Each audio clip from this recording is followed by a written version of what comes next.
this little island, and when I get off, I come back again. Oh, why would I want to leave?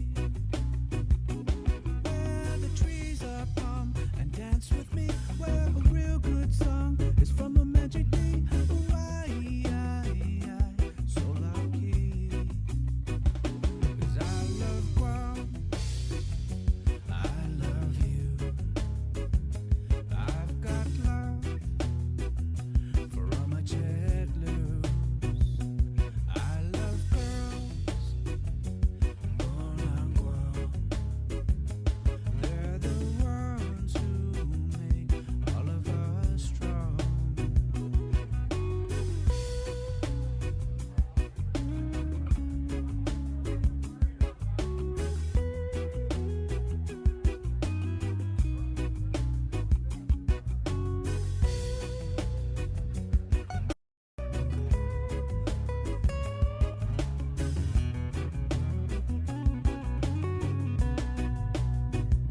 Cause I love Guam, I love you.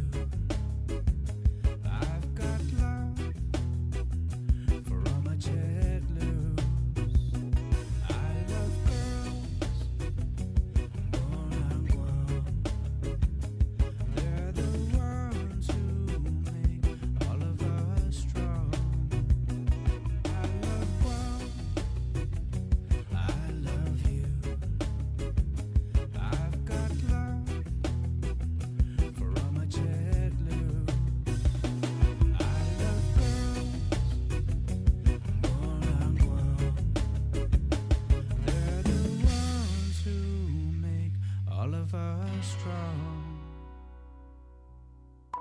The Link, here on Breeze 93.9 FM.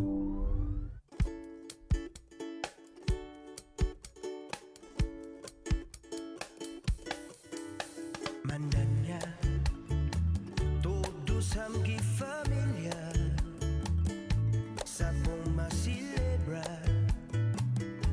e fiesta.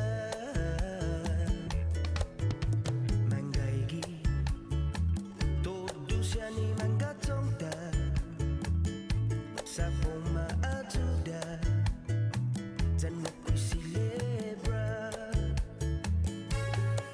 Todo klasi naning kanut sa moro,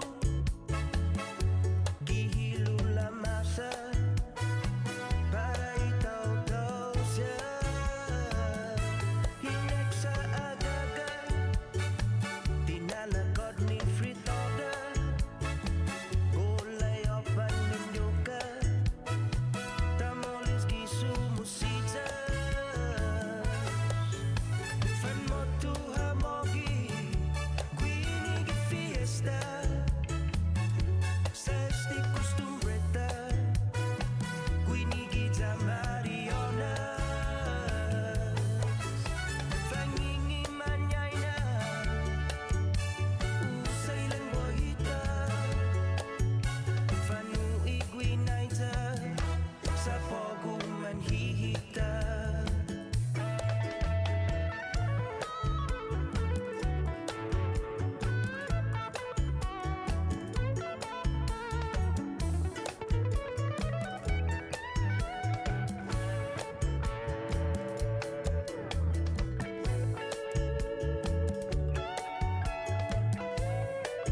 Rosinha uli die sombrancelten maak. Et zu te saluda antes de niga. Radzaudz en malak estrezas durante en todo en memu. A nogi distancia como kupugi palu zaniman malak guafi ikonum nasugi airi prebatu la noci nai banderata gaigi pues atan fanny bandera kau esta pagua pumalapa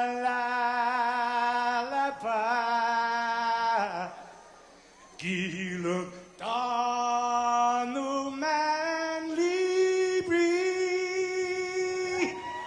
sentami ti man ko badi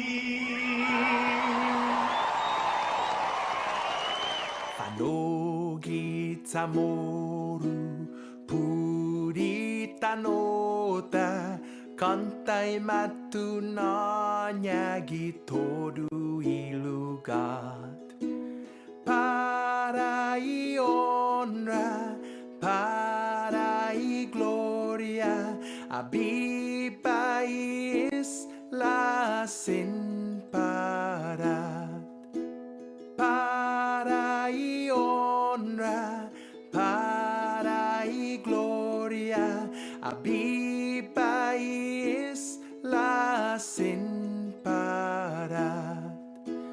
Todo y tiempo y paz para hita dan gini langit na bendition.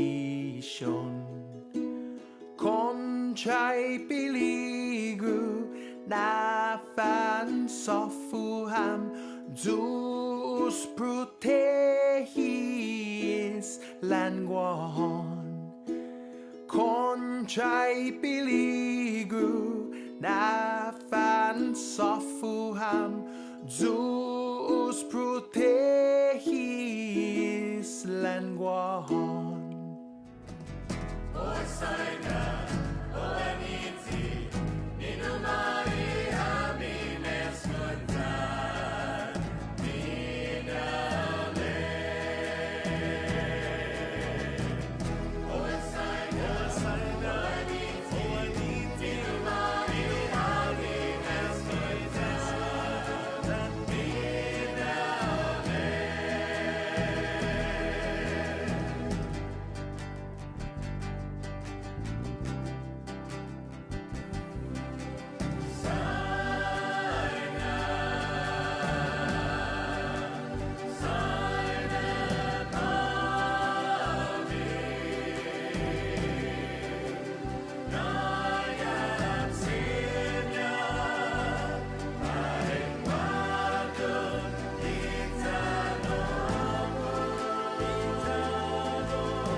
maisatu Parabaputehi Zandifendi Ihinengi Kultura Lengwahi Airi Hano Zanitano Tamoru yes Zanitano Tamoru yes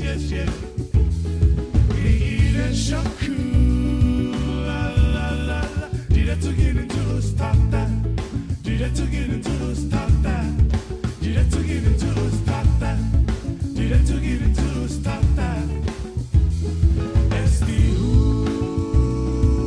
what been mad Ihilo Zani Biblia Ibandera Ibandera Mohan yes Ibandera Mohan yes Ibandera Mohan yes Ibandera Mohan yes Ibandera Mohan yes Ibandera Mohan yes Ibandera Mohan yes Ibandera Mohan yeah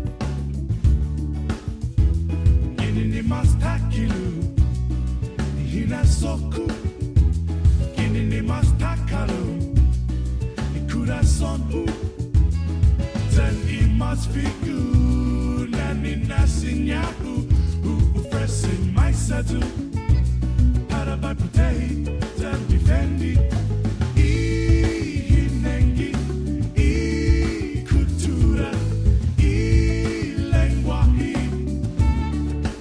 Airi Hano Zanitano Tamoru yes Zanitano Tamoru yes Ni ire shaku la la la Did I to get into stop that Did I to get into stop that Did I to get into stop that Did I to get into stop that It's the who what been mad Ihilo Zani Biblia Ibandera Ibandera Mohan yes Ibandera Mohan yes Ibandera Mohan yes Ibandera Mohan yes Ibandera Mohan yes Ibandera Mohan yes Ibandera Mohan yes Ibandera Mohan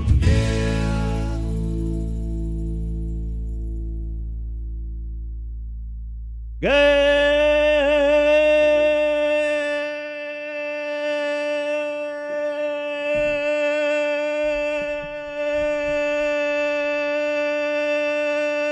Good morning, Guam. Right on.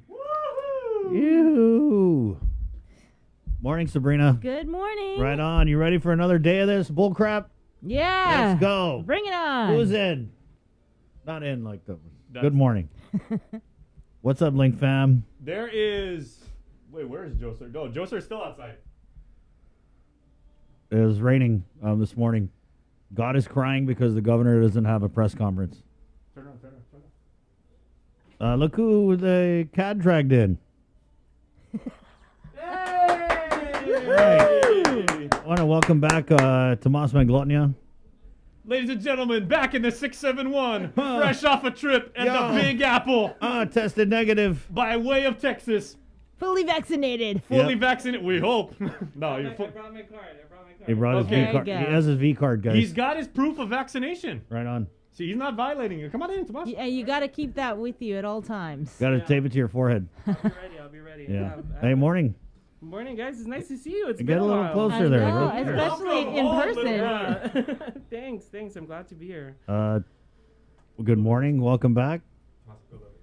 Yeah, go a little closer. Today's your first official day. 'cause Yeah, you're today's in really early. Yeah. Well, Chris is my ride, and I'm gonna go get him empanadas after That's- this. hey, So that's why Chris came in on time this morning. I was like, wow. sorry.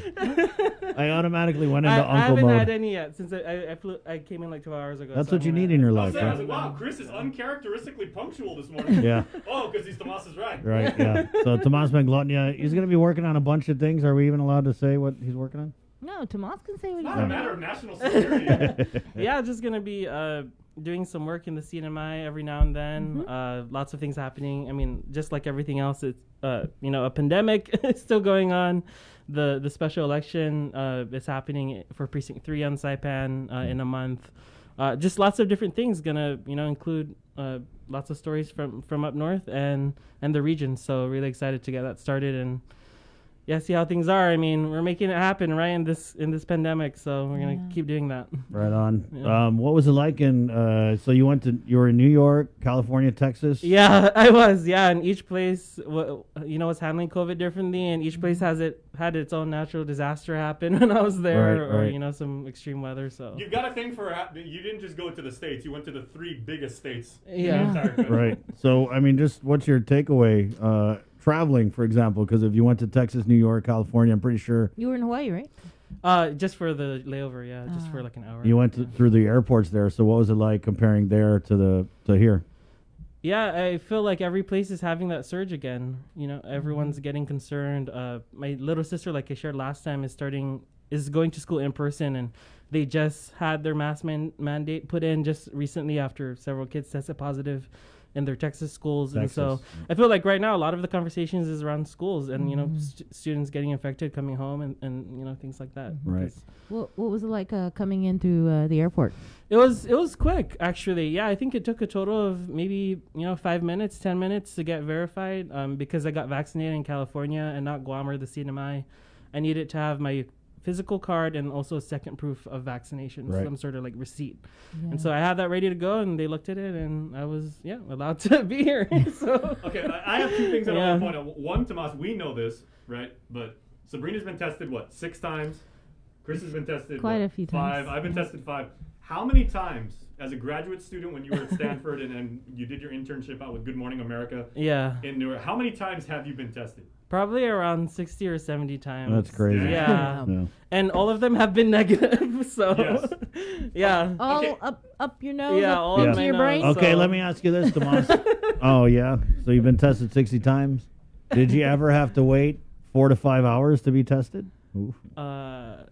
Only when I was getting tested here. on So what's Guam. the average wait in the States? And how is the testing? Is it like government? You said testing? self-administered. right? Yeah, I think a lot of people are doing it different ways. Some places now allow you to self-test at home if you want. Yeah. People can order tests for themselves. Wow.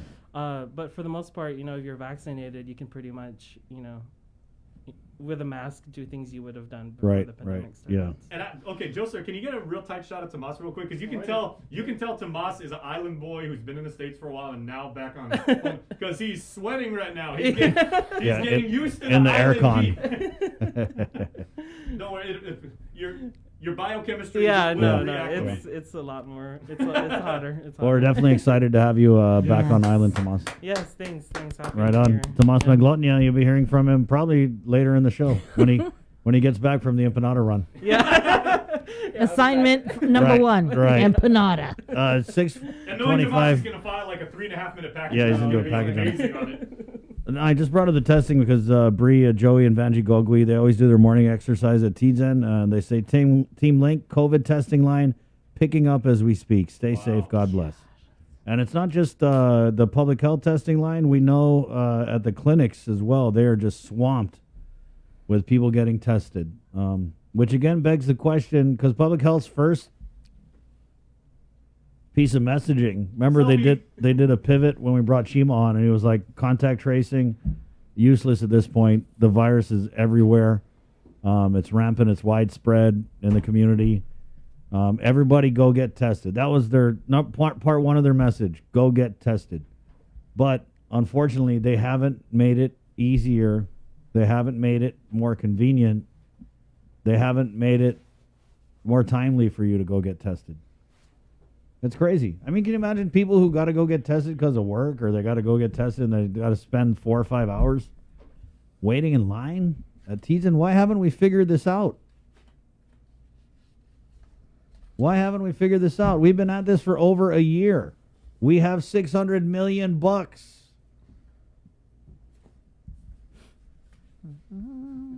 Why haven't we figured out a way for the people of Guam to get tested? You should be able to go get tested in the south. You should be able to go get tested in the central. You should be able to go get tested in the north.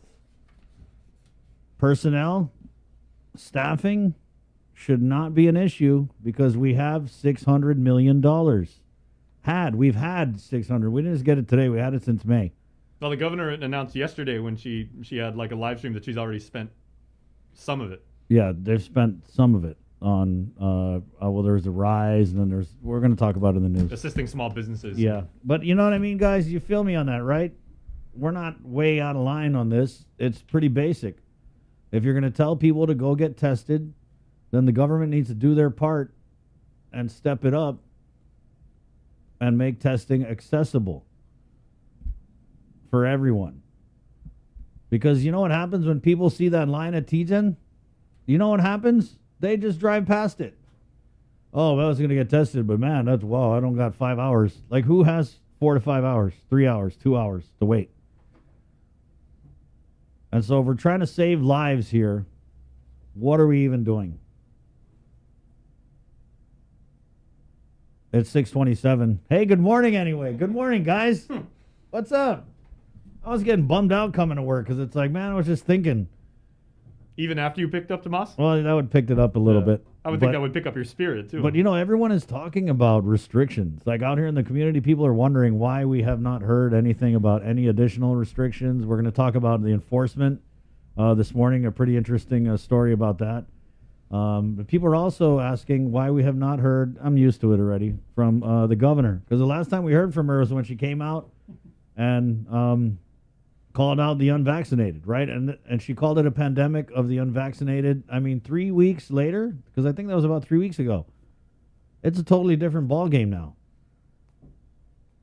And if you watch the news in the States, and I'm not trying to compare Guam to the States, but let's do that for a second. If you watch the news in the States, their governors are on the media every 5 minutes.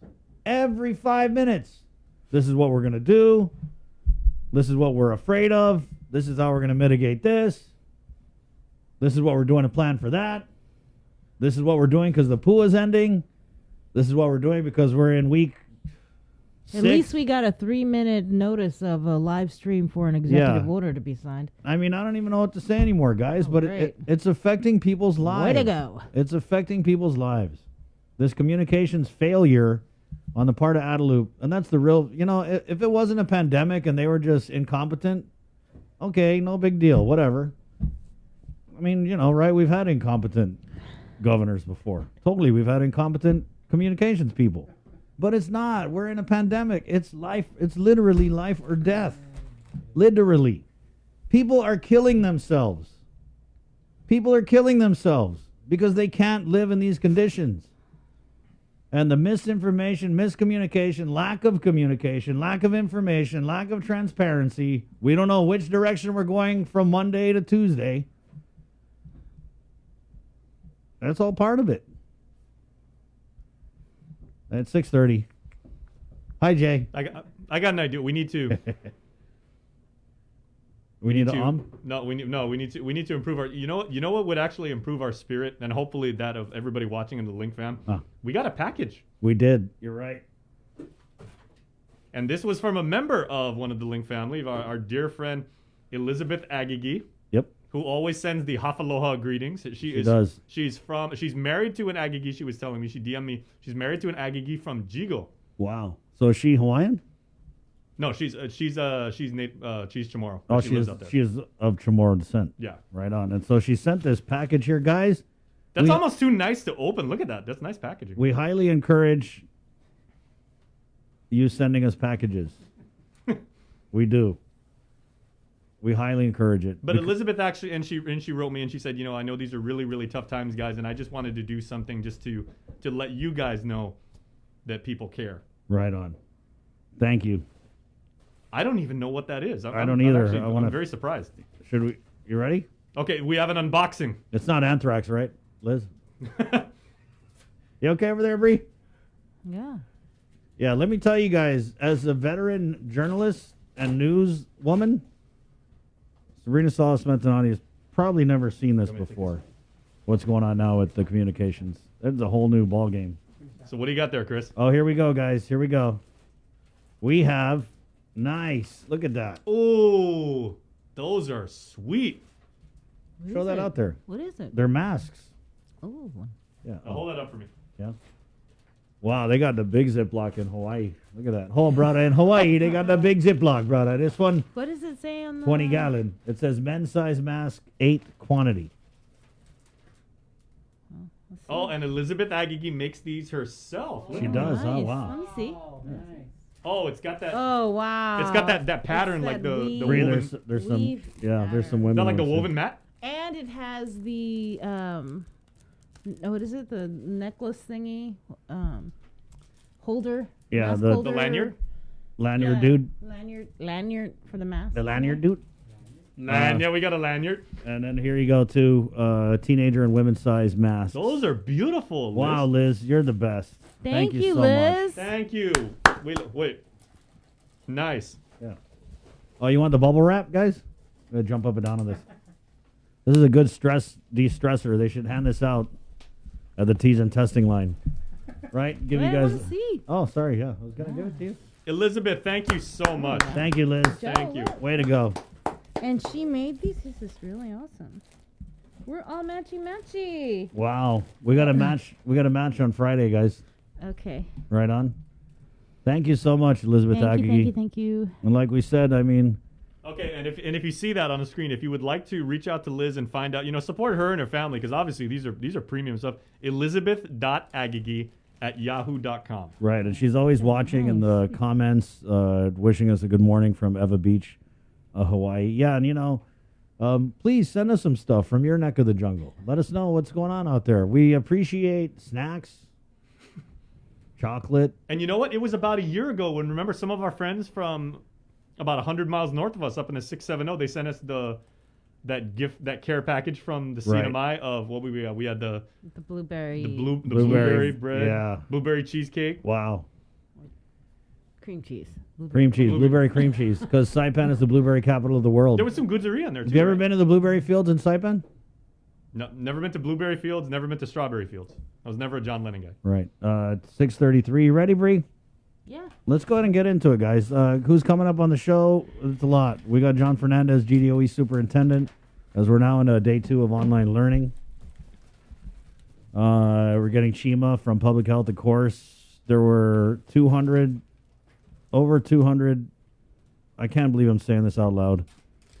For the second time, there were over 200 positive results reported by the Joint Information Center. This is spanning over the holiday weekend from the 4th through Yeah. the 6th. How But many that's tests? also on top of the other ones that were reported from the 4th through the 6th. And Yeah. if you're wondering, because everybody was freaking out yesterday, why they were like, why were there only 36 tests and there's only one positive, and Right. everyone's like, wait, is it over? And It was a holiday. yeah, and people were like, no, and some people were even wondering how there were 36 tests at all. Yeah, so that's that. It was 200 some positives out of. It didn't say what you had to really, the Yeah. JIC report, you really It's had really to do. interesting the way they report these numbers, math. because to me the JIC, the Joint Information Center releases, they should really just be information. Oh, here I got it right. 201 new positive cases Right. from tests from the 4th through the 6th. Alarmingly, very alarmingly, 63 people now having been admitted to the hospital, Right. 4 receiving ICU care, 31 reported unvaccinated. There were 7 patients over at Naval Hospital in Nagana Heights. That status was unavailable, and 25 are vaccinated. Right. Yeah. 63. That's crazy.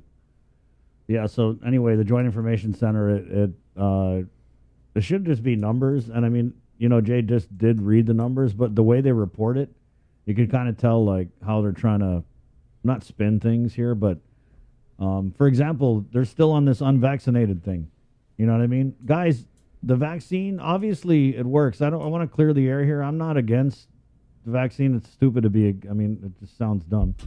But obviously it works when you get it, because if it didn't, we would see, 300 hospitalizations with a number of these positives, right? So something works. But the problem is its effectiveness starts to wane after, 6 to 9 months. And that's what we're dealing with. And then you throw in a variant, a Delta variant, which, like Dr. Hoa said, it doesn't care if you're vaccinated or not.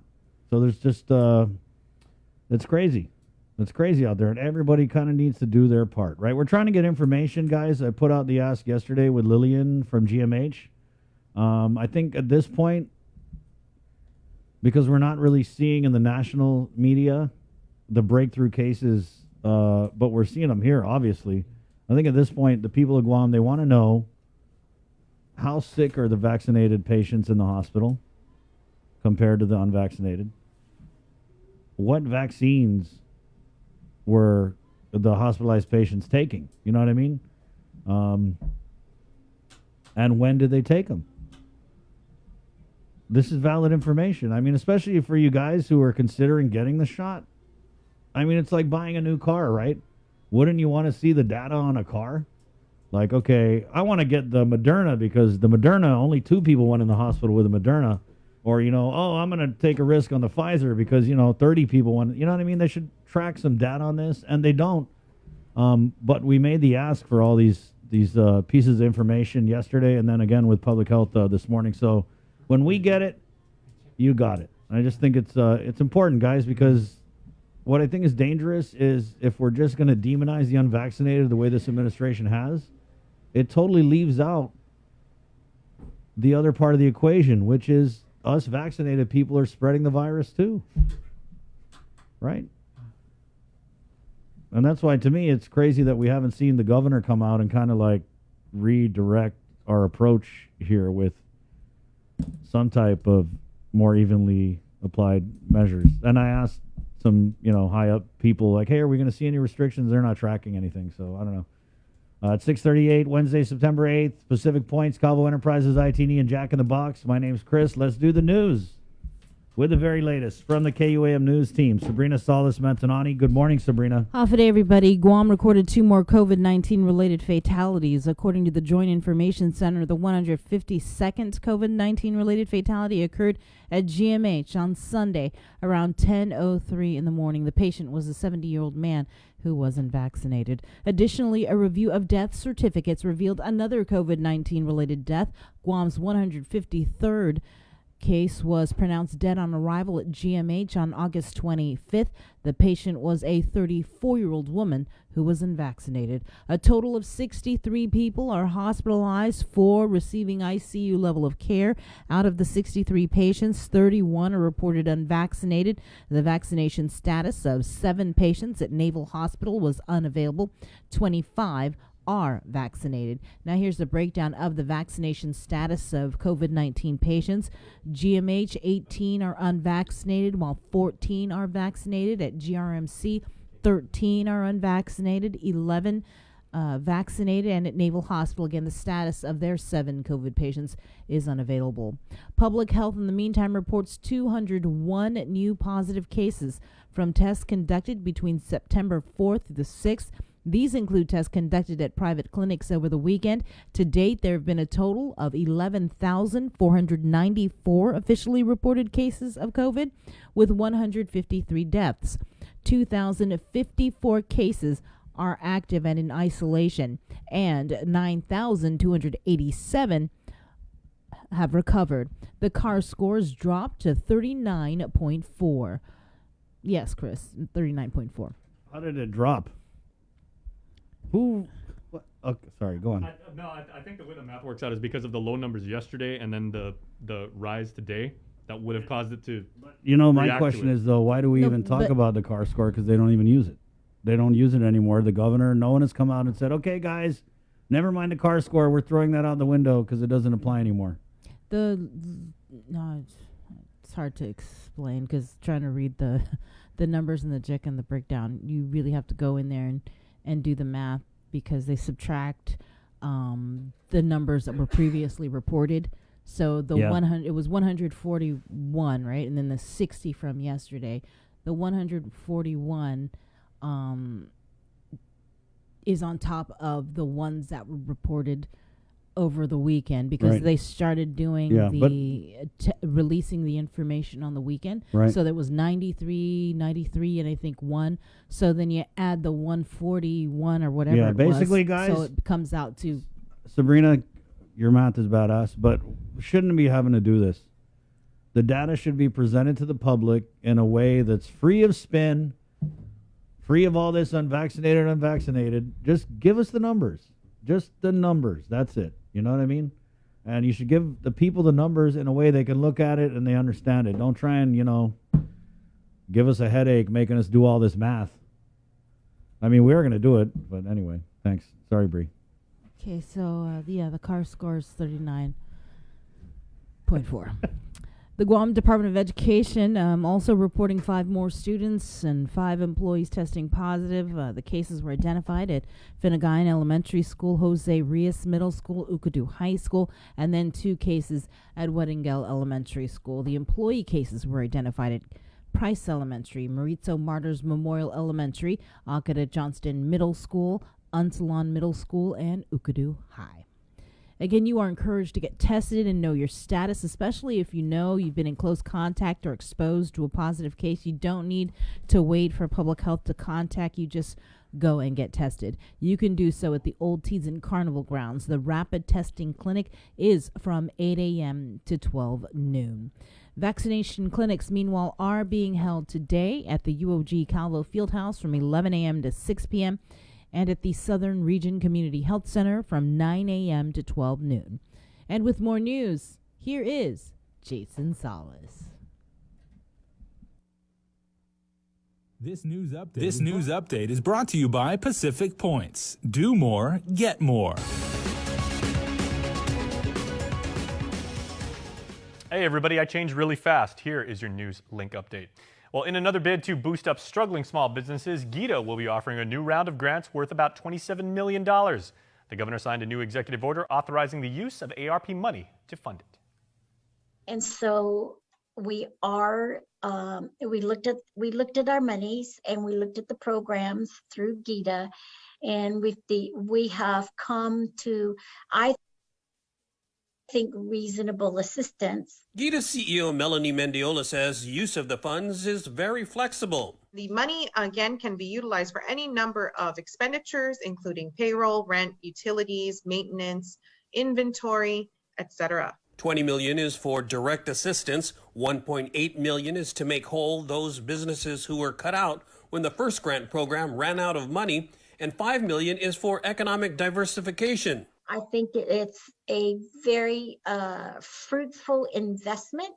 It's very good use of American Rescue Plan monies because it not only, like I said, helps right now, but it also projects out into the future. Along with her previously stated goals of launching agriculture, aquaculture, and pharmaceutical industries, she's also trying to woo tech giants. She says she met recently with a director from Google. And she definitely said, yes, they are looking at Guam because they're in Hong Kong right now, and because of the unstable government and civil environment of Hong Kong, they're looking at a much stable place. Representatives from local business organizations were also invited via Zoom to the executive order signing, and they all said they were pleased with the new grant program.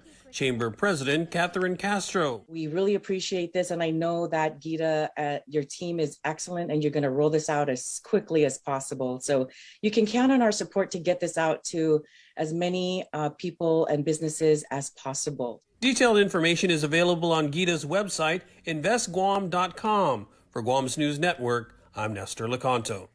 Funding remains available in other news for rental and mortgage assistance, as about 1,700 applicants out of 3,000 were approved for versions 1 and 2. DOE's now launched version 3 of the program. As we told you yesterday on The Link, Deputy Director Bernie Guinness says now that PUA has ended, there may be more people who qualify for this latest round of funding. So cycle 3 really is about the internet. And then, it could be for, it can also be for installation, putting in, folks that don't have internet services, if they wanted to apply, we can go ahead and pay for those additional costs.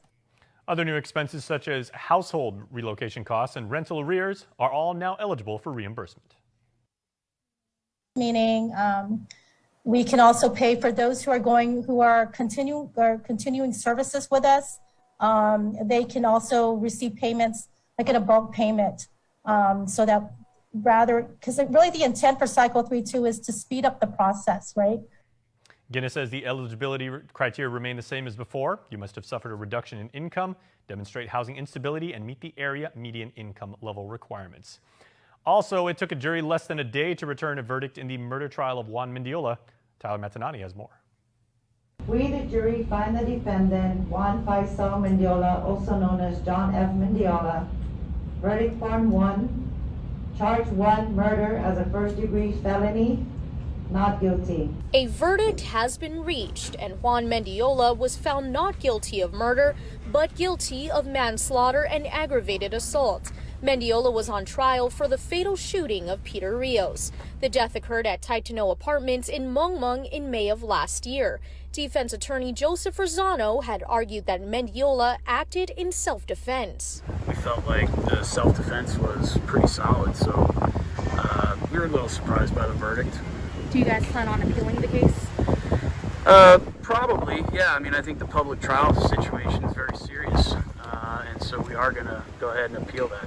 During the trial, Rosano had motioned for a new trial because of public access issues, citing audio and technical problems which prevented Mendiola's family and the public from listening into the trial. Mendiola is scheduled to be sentenced on November 5th. Reporting for Guam's News Network, I'm Tyler Matanani.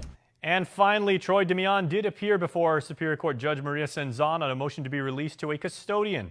He, along with Nicholas Moore, have been accused of murdering 28-year-old Michael Castro. Damian's father, mother, and uncle are currently awaiting approval to be a custodian, with Assistant AG Jeremiah Luther arguing immediate family and spouse do not meet the criteria. A decision was not made, as Her Honor ordered Damian's defense attorney file a request for electronic monitoring with probation in the event the request is granted. After the proceedings hearing has been scheduled, Damian has pled not guilty and is being held on $750,000 cash bail. That's it for now. Let's get you back to the link. This news update is brought to you by Pacific Points. Do more, get more.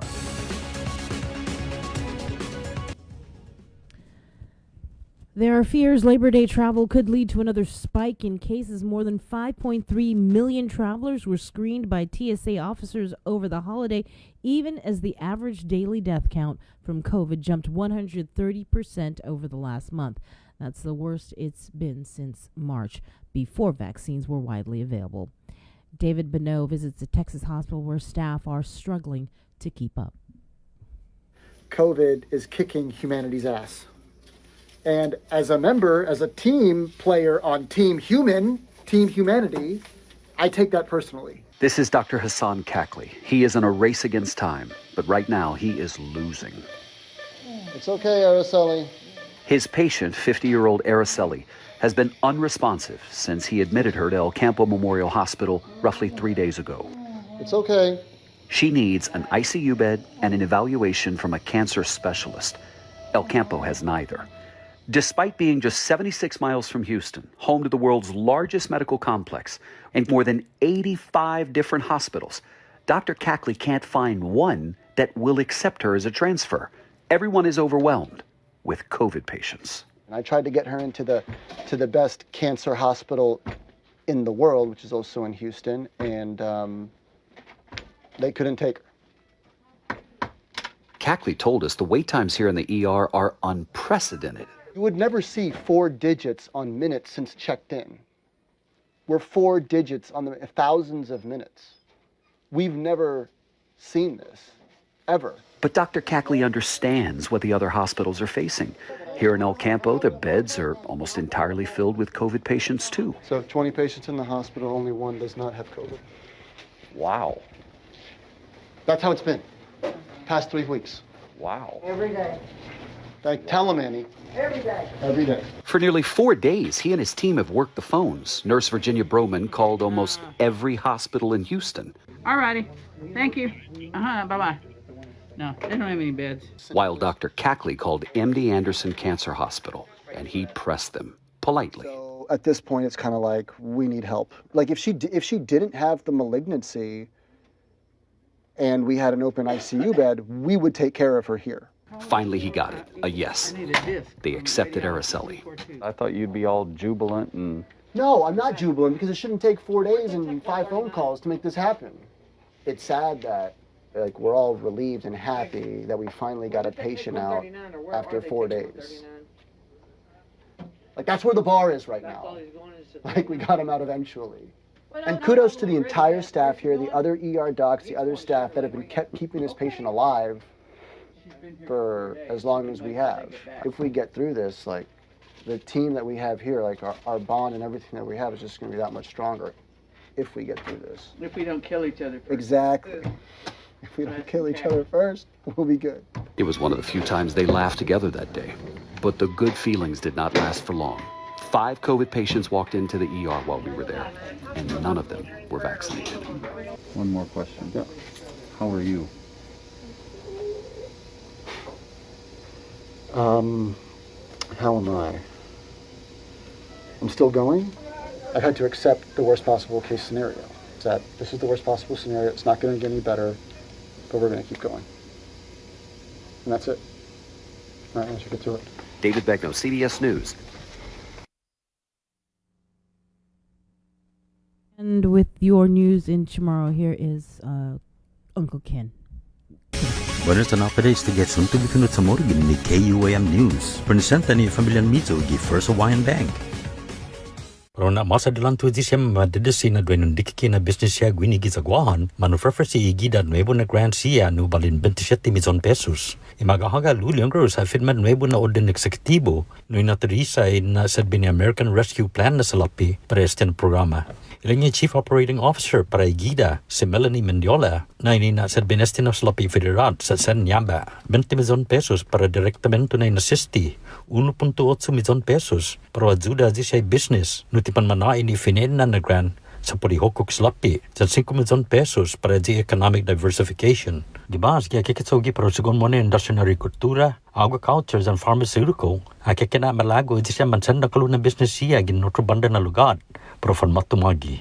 Ilang yan ang masada agwizan uno na direktor di Google na kompanya na makumbida local representan otro siya na business para Zoom na meeting para ifidin man ang executive order ni gobyerno da todo guihi sumangan naman sen magop siya no nuevo na programan grant. Mas informasyon sa gagigizan niya igida na website no investguam.com. Otro mas, gagawahas lapi para idasistin na tikilon san apas di Benguma. Kasi yun meet 70 gi test bid naman manaplika sa man maapreba gi version 1 and 2 na inasisti. Departamento ng Administrasyon sa managwa pag na version 3 no adyan na programa. Isugundo mga sa na ahensya si Bernie Guinness. Ilang niya na paugo sa magpo Pandemic Unemployment Assistance parpuwa sinagwa siya tao to mang kwalifika para ST. Otro siya na gasto tagi gaston tinlay kang guma sa minute na tasaw na at kilon sa sini apago man na fansaw na wini na inasisti da sini hama apasitati gasto ni man napliplika. Ilang sa Guinness na parewa na ikonalufika tagi finene na. Debi man napliplika na anong na mamadesi siya pudi inito di magaganagit sa uniya sa pudi pinesti. Yotro sa unasan na nukit sa ganlina lagi gima zan huma akumpli as the area median income level na fitsaw. Para Guam News Network, Bausikin Conception. Yasuto ifinut sa moro sa presenta sa ninafatto ni Familian Mizo gi First Hawaiian Bank. Say hello to the First Hawaiian Bank mobile app, where you get smart insights into your finances so you can make smart decisions with your money. With a daily personalized feed, you can compare your monthly income to spending. That's better. Discover where your money is actually going. You might be surprised. See what's essential and what isn't. The more you use the app, the smarter it gets. With insights from the First Hawaiian Bank mobile app, it all starts with yes. This season of The Voice promises to be the best one yet, with singer Ariana Grande joining the star-studded Coach lineup, including John Legend, Blake Shelton, and Kelly Clarkson. Happen to see how last season ended? I won. But that's why I'm here. To get you hyped up for the big premiere, KUAM Communications are giving you the chance to win $500 daily between September 13th to September 17th for showing us how much you love The Voice. All you have to do is listen to The Link on Breeze 93.9 FM or watch the live stream on Facebook Live, and when prompted, call in with your answer to The Voice Daily Trivia Challenge. And then on premiere day, September 21st, check out KUAM Digital for a special bonus question and another chance to win $500. Visit KUAM.com for official rules and regulations. Some restrictions apply. The KUAM Podcast Network is back and on demand, featuring a great variety of podcasts from our island and region, including culture, lifestyle, awareness, crime, politics, commentary, comedy, and entertainment. Available on most streaming platforms. The KUAM Podcast Network. Subscribe and listen now.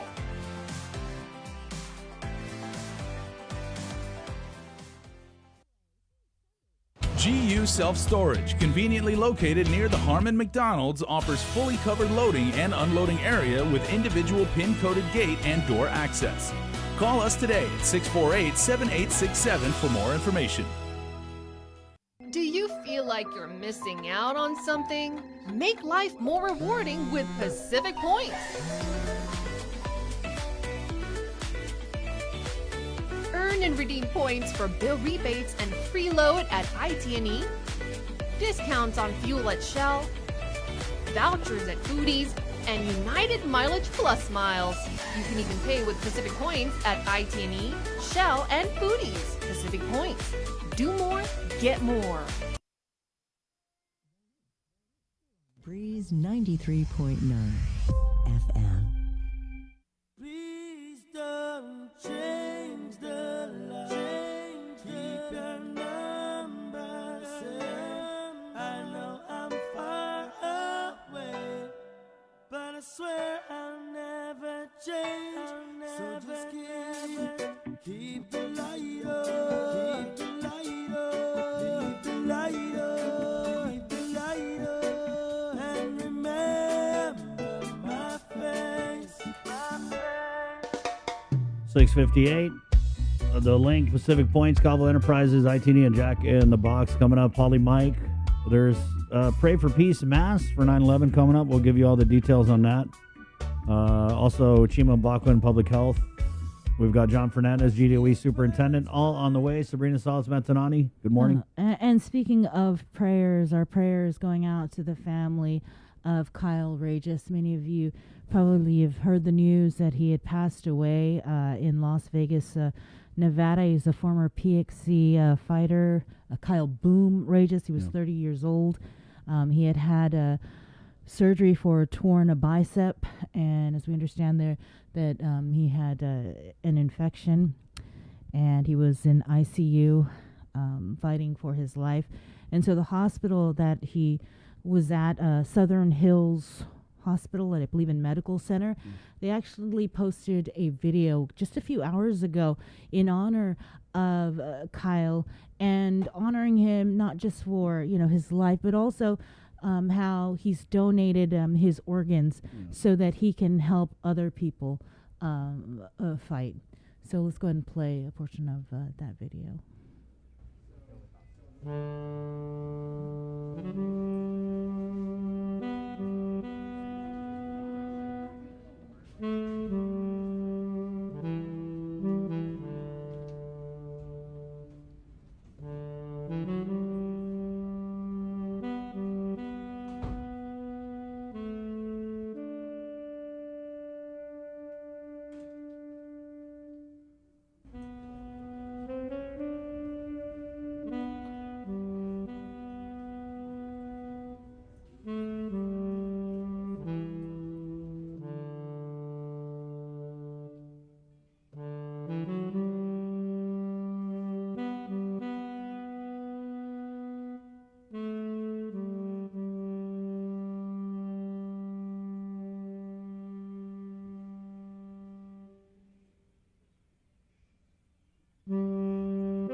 during this difficult time.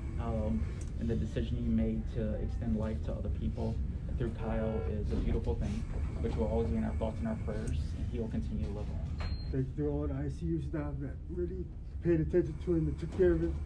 We appreciate everything you guys done. You stayed up, called on your days off.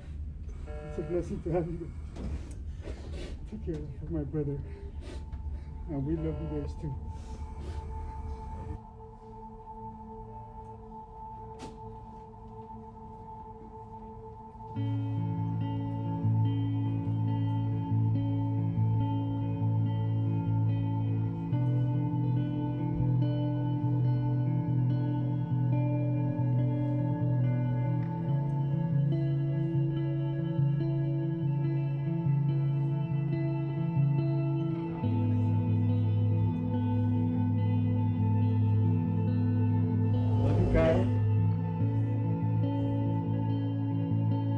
The KUAM Podcast Network is back and on demand, featuring a great variety of podcasts from our island and region, including culture, lifestyle, awareness, crime, politics, commentary, comedy, and entertainment. Available on most streaming platforms. The KUAM Podcast Network. Subscribe and listen now.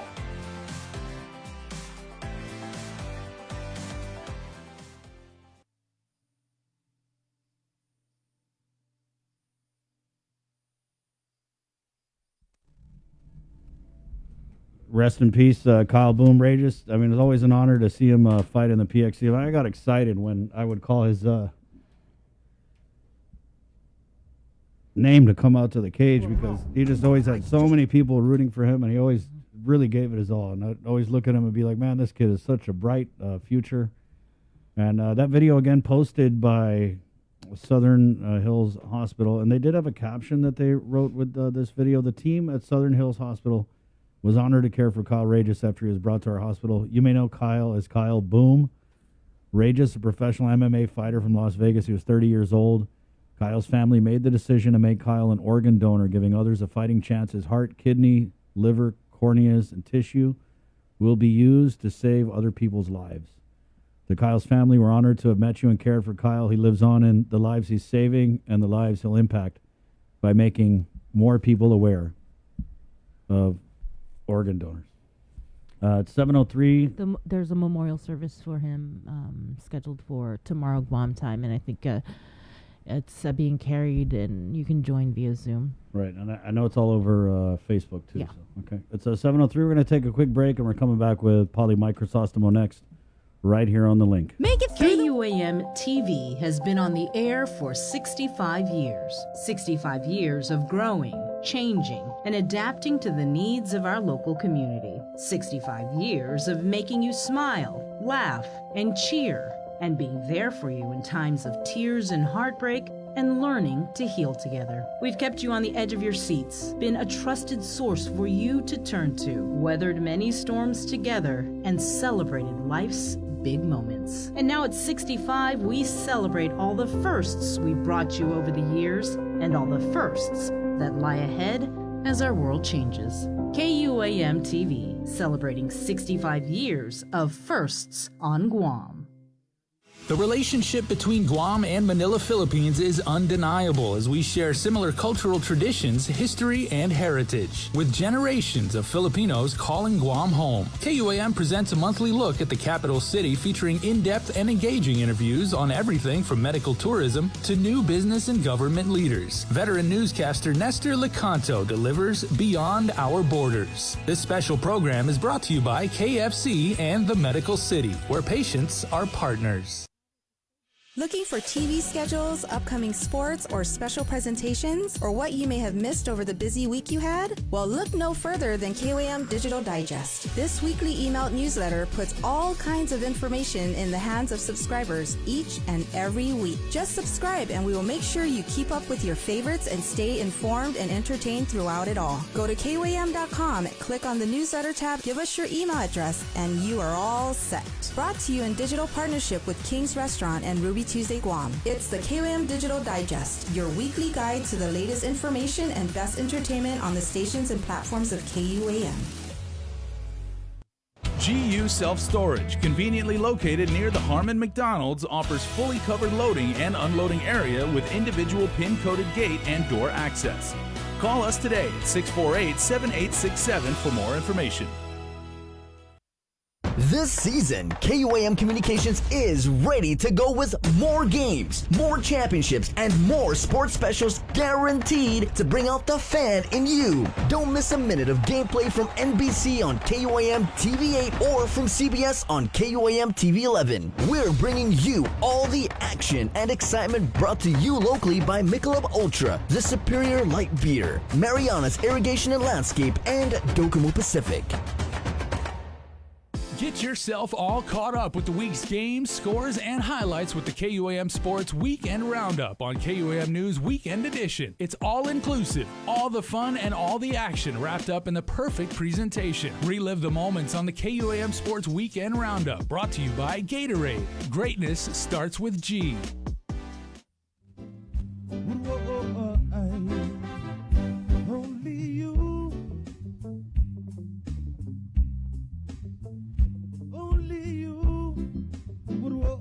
Welcome back to The Link, everybody, here on a Wednesday morning. And, we live in remarkable times, and that's putting it lightly these days. But, let us never forget and let us always remember the unbelievably tragedy, one of the darkest days in American history that happened on September 11th. That is one of the core themes of a Pray for Peace Mass that will be happening at St. Anthony's Church in Tamuning this Friday at 6 p.m. And we have the pastor of St. Anthony's, Pali Mike Crisostomo, who also served as the pastor of a wedding I was best man in. Pali, I always remember that, and I only bring that up, and not to mix that with the 9/11, but I remember that the words that you spoke at that mass, were to always reflect on the good times, and to maintain, in a marriage there are obviously going to be ups and downs and everything like that, but you're like, pray for peace and pray for understanding and pray for communication and everything like that. So I would think that may be some of the message that you're going to give at this Pray for Peace Mass on this Friday. Certainly. Good morning, everyone, and thank you for this opportunity to share with our people the Mass that will be upcoming on September 10th at 6 p.m. here at St. Anthony's Church in Tamuning.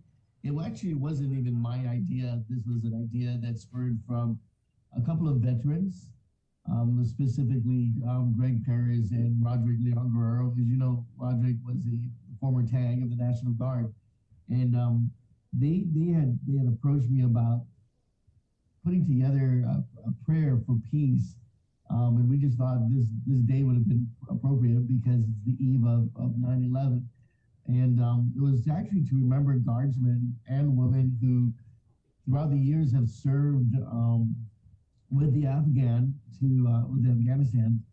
to train them to be police officers and to give tactical strategies and things like that. And so our Guam National Guard is very much embedded in this mission, and they were very much a part of it. And so they wanted to remember, as you recall, a couple of weeks ago, 13 U.S. service men and women were killed in a tragedy of a bombing in Kabul.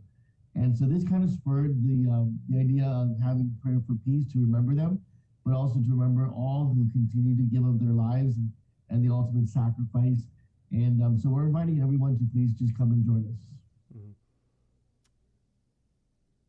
It's, again, remarkable is the word. You can take that, like on one polar opposite or the other. But as a leader of the flock, in these very contentious times, Father, what do you say to people when, and you've said this at the beginning of the pandemic, these are times when, people look for guidance and look for hope and like things like this. And, there's been things happening, on a geopolitical level, obviously with Afghanistan. This year is the 20th anniversary again, of the worst terrorist attacks our country ever experienced. And there's a lot of contention locally in the community too. The whole, people saying these are very divisive times, and the division between vaccinated, unvaccinated, and everything like that. There's a lot of tension and everything. So how do we kind of like calm the waters, to say, if that's even an appropriate thing to say, and then also give people that hope and that spiritual guidance that they're looking for? I think, Jason, as a people of faith, and of course as Chamorros and Guamanians, we've always faced whatever challenges that nature would send to us, and whether it be a typhoon, or whether it be a war, or whether it be a pandemic. I think our people have always had the resolve to work together. Unfortunately, there are those forces that would like to divide our community. And we just have to remain strong, remain faithful to our values, remind each other that we're not alone in this, and that we are here to help one another. I think we've taken for granted often each other's presence. And I hope that we be reminded about the respect and dignity that everyone has amongst each other. And I hope that we can continue to practice and live those values out, and to be able to pass those values to our young people and to our children's children, so that they know what it means to endure during this time of suffering, and that they're not alone, and that we truly are here for one another. And I hope that we're able to make that opportunity, that time to spend with family. And this pandemic taught us quite a bit that, we've taken for granted with social media, for example, the platforms that are out there, each other's physical presence. I hope that during this lockdown, we're able to remind each other that we are very important. The real presence of one another is very important, and that we not take for granted all of that. So I hope that we have time for peace. I hope that we have time to spend with each other. This is only going to happen if we all make that effort. Mm-hmm. And I think, Father, that was a beautiful thing, because you said probably the word that, my grandparents on both sides, from my Chamorro side and my Caucasian side, really instilled in me is respect. And, Right. probably as Chamorros and as, proud Guamanians, that is probably the virtue that we hold highest among any of them. And we have many traditions here, obviously, and, many things that we believe to our core. But I would probably say that respect would be like foremost among them. Correct. And even if you're not a faith person, respect is a value that all human beings should have amongst each other. And I hope that we can continue to express that with one another, and be able to look at each other and be able to recognize that, yeah, we may have differences. We make different opinions. We may differ in whatever situations and decisions. But at the end of the day, that we're here to work for the common good, and to work for greater peace in our society, in our world. So I hope that we'll be able to get that message out through this massive peace. Mm-hmm. Yeah, and Father, I've had the great pleasure of interviewing you a number of times over the years when you've had similar masses, and prayers for peace. And I remember a few years back when you did with the North Korea missile crisis, when that happened out here. I was asking you, and I said at that time, you're going to get a lot of people who maybe are lapsed Catholic and they haven't prayed in many, many years. You're going to get a lot of people coming to religion for the very first time, or people who, pray all the time and everything. And, what words would you say to those people? And, specifically to kind of like allay their concerns and do what we have to do, again, in practicing Afamalag, and watch out for ourselves, our families, and our neighbors. The first message for me is thank you. Thank you for taking the time to recognize this need, to be in solidarity with one another. Thank you for living the values of respect, knowing and recognizing that peace is all the more necessary, and that it is only through peace that we can truly work through many of our conflicts and our resolutions to see through. And if we don't accept all of that, and we don't strive to that, then we're going to be continuing that path of destruction, and humanity has stooped to a lower level then. But I hope that we can rise to this occasion, and I hope that we can't do this alone. I hope that we recognize that together as a community, as an island, as a society, that we'll be able to achieve this and be able to share that message throughout the world. Mm-hmm. Okay, so again, the Mass for Peace is going to be Friday, 6 p.m. at the St. Anthony's Catholic Church in Timuning. And Father, before I let you go, I just want to tap your expertise as a biblical scholar and everything. So for people who really want to participate in this Mass, but even some of them, we're all going through a lot. Some people are obviously a lot more stressed out than others. Is there anything from the Scripture and from the good book that people can, any passage or any maybe chapter and verse, if you can, of people that would actually galvanize, praying for peace? The first scripture passage that comes to mind is John 3:16. It's easy to remember. It's very famous. which says, "For God so loved the world that he gave us his only son, that whoever shall believe in him shall not die but have eternal life." I think if we continue to trust in our Lord, for those who really want to believe in a Savior, John 3:16 in Scripture is the key, and we just have to put our trust in him. He will take care of us. All right, always come back to John 3:16. That's all right. Thank you very much, Father, and when we'll see you on Friday. Thank you, guys. God bless. All right, have a wonderful day. God bless you too, Father. That's Paulie Mike Crisostomo, the pastor of St. Anthony's Church. Please make sure everybody try and attend either virtually or in person. That's the Mass for Peace on Friday, once again at 6 p.m. at St. Anthony's. The link will return right after this. Please stay with us. KUAM TV has been on the air for 65 years. 65 years of growing, changing, and adapting to the needs of our local community. 65 years of making you smile, laugh, and cheer, and being there for you in times of tears and heartbreak, and learning to heal together. We've kept you on the edge of your seats, been a trusted source for you to turn to, weathered many storms together, and celebrated life's big moments. And now at 65, we celebrate all the firsts we brought you over the years, and all the firsts that lie ahead as our world changes. KUAM TV, celebrating 65 years of firsts on Guam.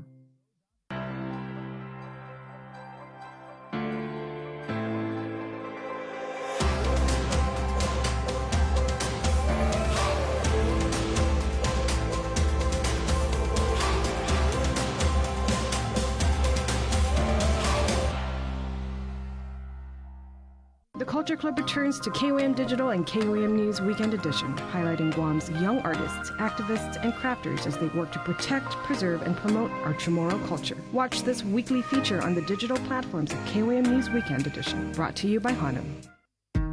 The KUAM Care Force presents The Greater Good every Wednesday on The Link. This special feature presents interesting and informative interviews with community leaders and organization representatives to bring awareness to our residents and encourage participation in planned activities to celebrate. The Greater Good is brought to you by your friends at J. Goodman, a happiness company, and Guam Windward Memorial. Celebrate life.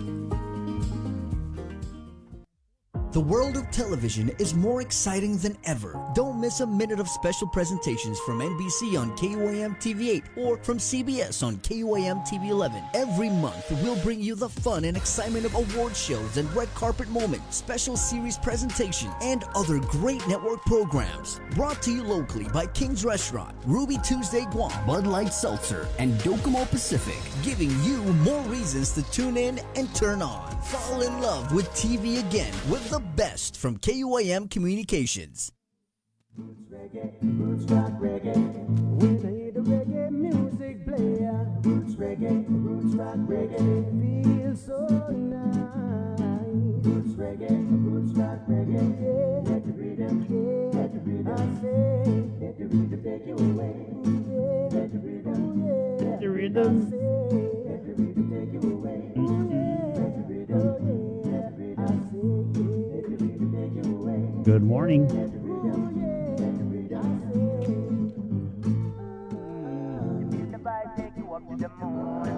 Welcome to the link, 720. Gray. It's kind of a gloomy. We call an E-yuck day. E-yuck. E-yuck. It's 720. The surge raging out there. We're in week 6 of this thing. Week 6. Week 6 of high double and triple digit COVID positive cases. I mean, it's gotten so bad the businesses are like, you know what? Hey, we don't need an executive order. We're going to do 50% on our own. Thank you very much. And that's how bad it is. I don't know. Maybe the governor's sitting up there in Adelup in her cushion chair saying, you know, maybe I don't need to do anything. They're just taking care of it themselves. Well, it makes my job easier. Maybe. I don't know. I wish I did, though. It's 721. Senator Tony Atta. He's definitely on Adelup's naughty list. And you only get naughtier by coming on this show. Good morning, Senator.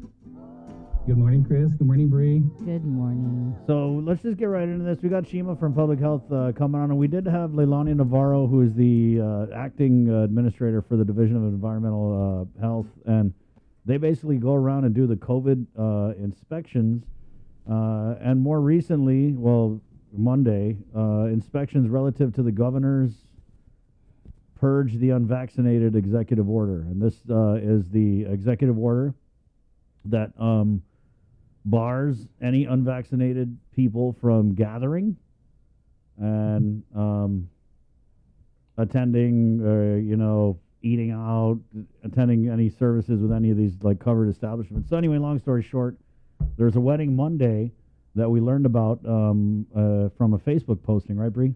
Right. So Monday, as many of you know, was the day when Public Health, GPD, were set to begin the actual enforcement of the executive order / refined executive order, which sets the limits and the restriction of movement and for the unvaccinated. So on Facebook, there was this post. It was by Mark Mingiola, so we're just going to read it. It says, "So let me get this straight. I have an event planned for over 3 months. All my guests are fully vaccinated. They're all wearing masks. We're set up for social distancing at 6 feet.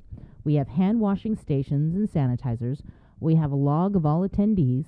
We take their temperature, and we're outdoors in a facility that could hold 400 people, and we only invited 75 guests. We made sure that only 25 people were in the reception area. As people left, we had other people come. Most guests came and saw what was going on. Some decided to leave after they greeted the wedding party. So why did 3 public health inspectors show up with 4 SWAT officers? It was for them to verify that I had only 25 guests at the event at one given moment. They observed for 1 hour that we were in compliance. Not sure why all the firepower with GPD SWAT. SWAT guys were very cool and just following orders according to public health officials."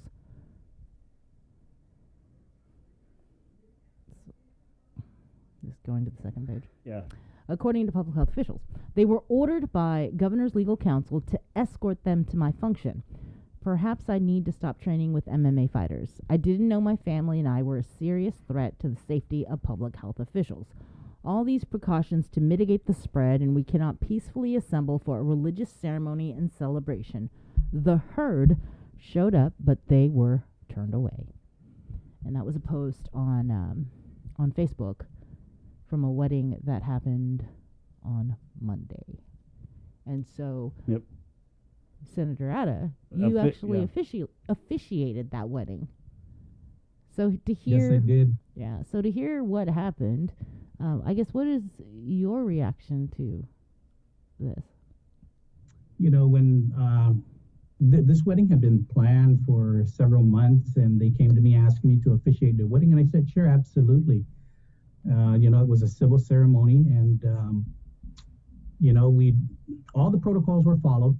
Everything that Mark had mentioned there, hand washing. They even had a log listing of folks that came by, and to see and hear that the public health and SWAT came by. I understand they're doing their jobs, which is great, but I think the part there that is the overkill is coming in with SWAT. I mean, perhaps what they could have done is just came in with just the public health inspector, see if everything's on the up and up. They're abiding by the executive order and the public health guidance, and go from there and observe for a little bit and then go out. I mean, the resources that it took to have that many officials there at that function, that was very, very limited. It's just, it's amazing that they even did that. I mean, we have other places that could actually be, inspected and check if they're going by the executive order and public health guidance. And the question comes now, is that going to be the norm? Are they going to be going to every function and every event with a full cadre of public health inspectors and SWAT teams with them? So, it's one of those things that it shouldn't have happened. It did, but hopefully in the future that, they start just going in there and with with caution to say, you know what, okay, everybody's has their mask on. Everybody is, they have the hand sanitizing. They have a log going on. Okay, let's observe for a few minutes and then we can go.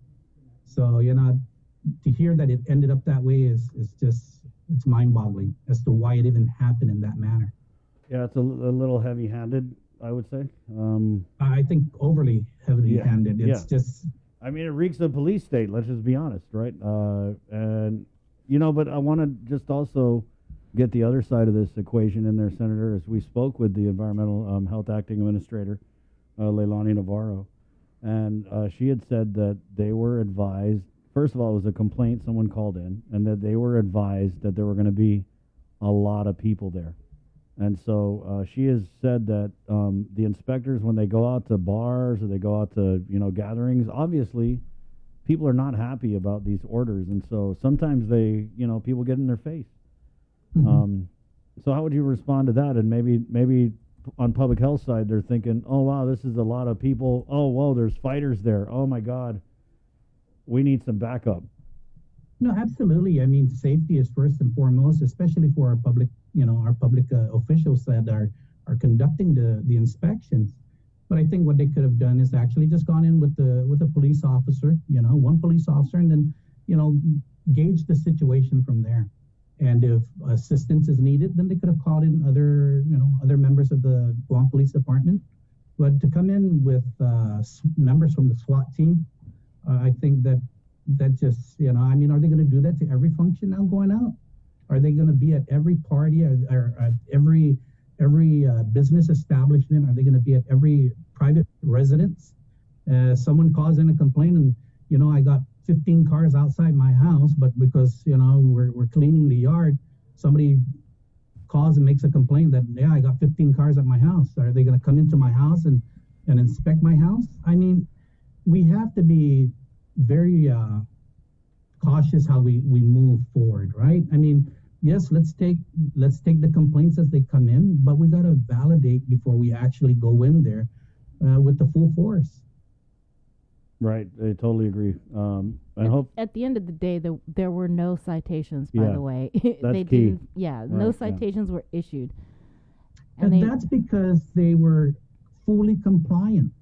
You know, they were fully compliant with the 25 people, with the hand washing, with the face masks. I mean, this was a special moment in this couple's life. This was, you know, this was one of those moments. I mean, to be going through your ceremony and then you're going to have SWAT come in and with public health. I mean, what does that say? You know? Yeah, what does that say about your marriage? Good luck.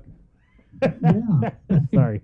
You don't know if there's a warrant of arrest out for the bride or the groom, or, you know, what's going on here, right? Yeah. So, I mean, that's why we just got to, I mean, the government doesn't have the resources to do this to every single function and business that we have. And we need to be mindful of that, because if we're going to do it to every business and every function that is out there, GPD is just going to be overwhelmed and they're going to be drained. Yeah, and I mean, as well as public health. There's other things going on, you know, for the Guam Police Department to be handling out here, like I don't know, the crime wave maybe. Yeah, definitely. And you know, Chris, you were mentioning earlier that, you know, businesses have taken the lead, and you know, they didn't need to go with the executive order. They're taking the lead to reduce their numbers within their establishments, and that's what it's about, right? Is always being proactive and not reactive, right? And that's what a lot of the community members are doing.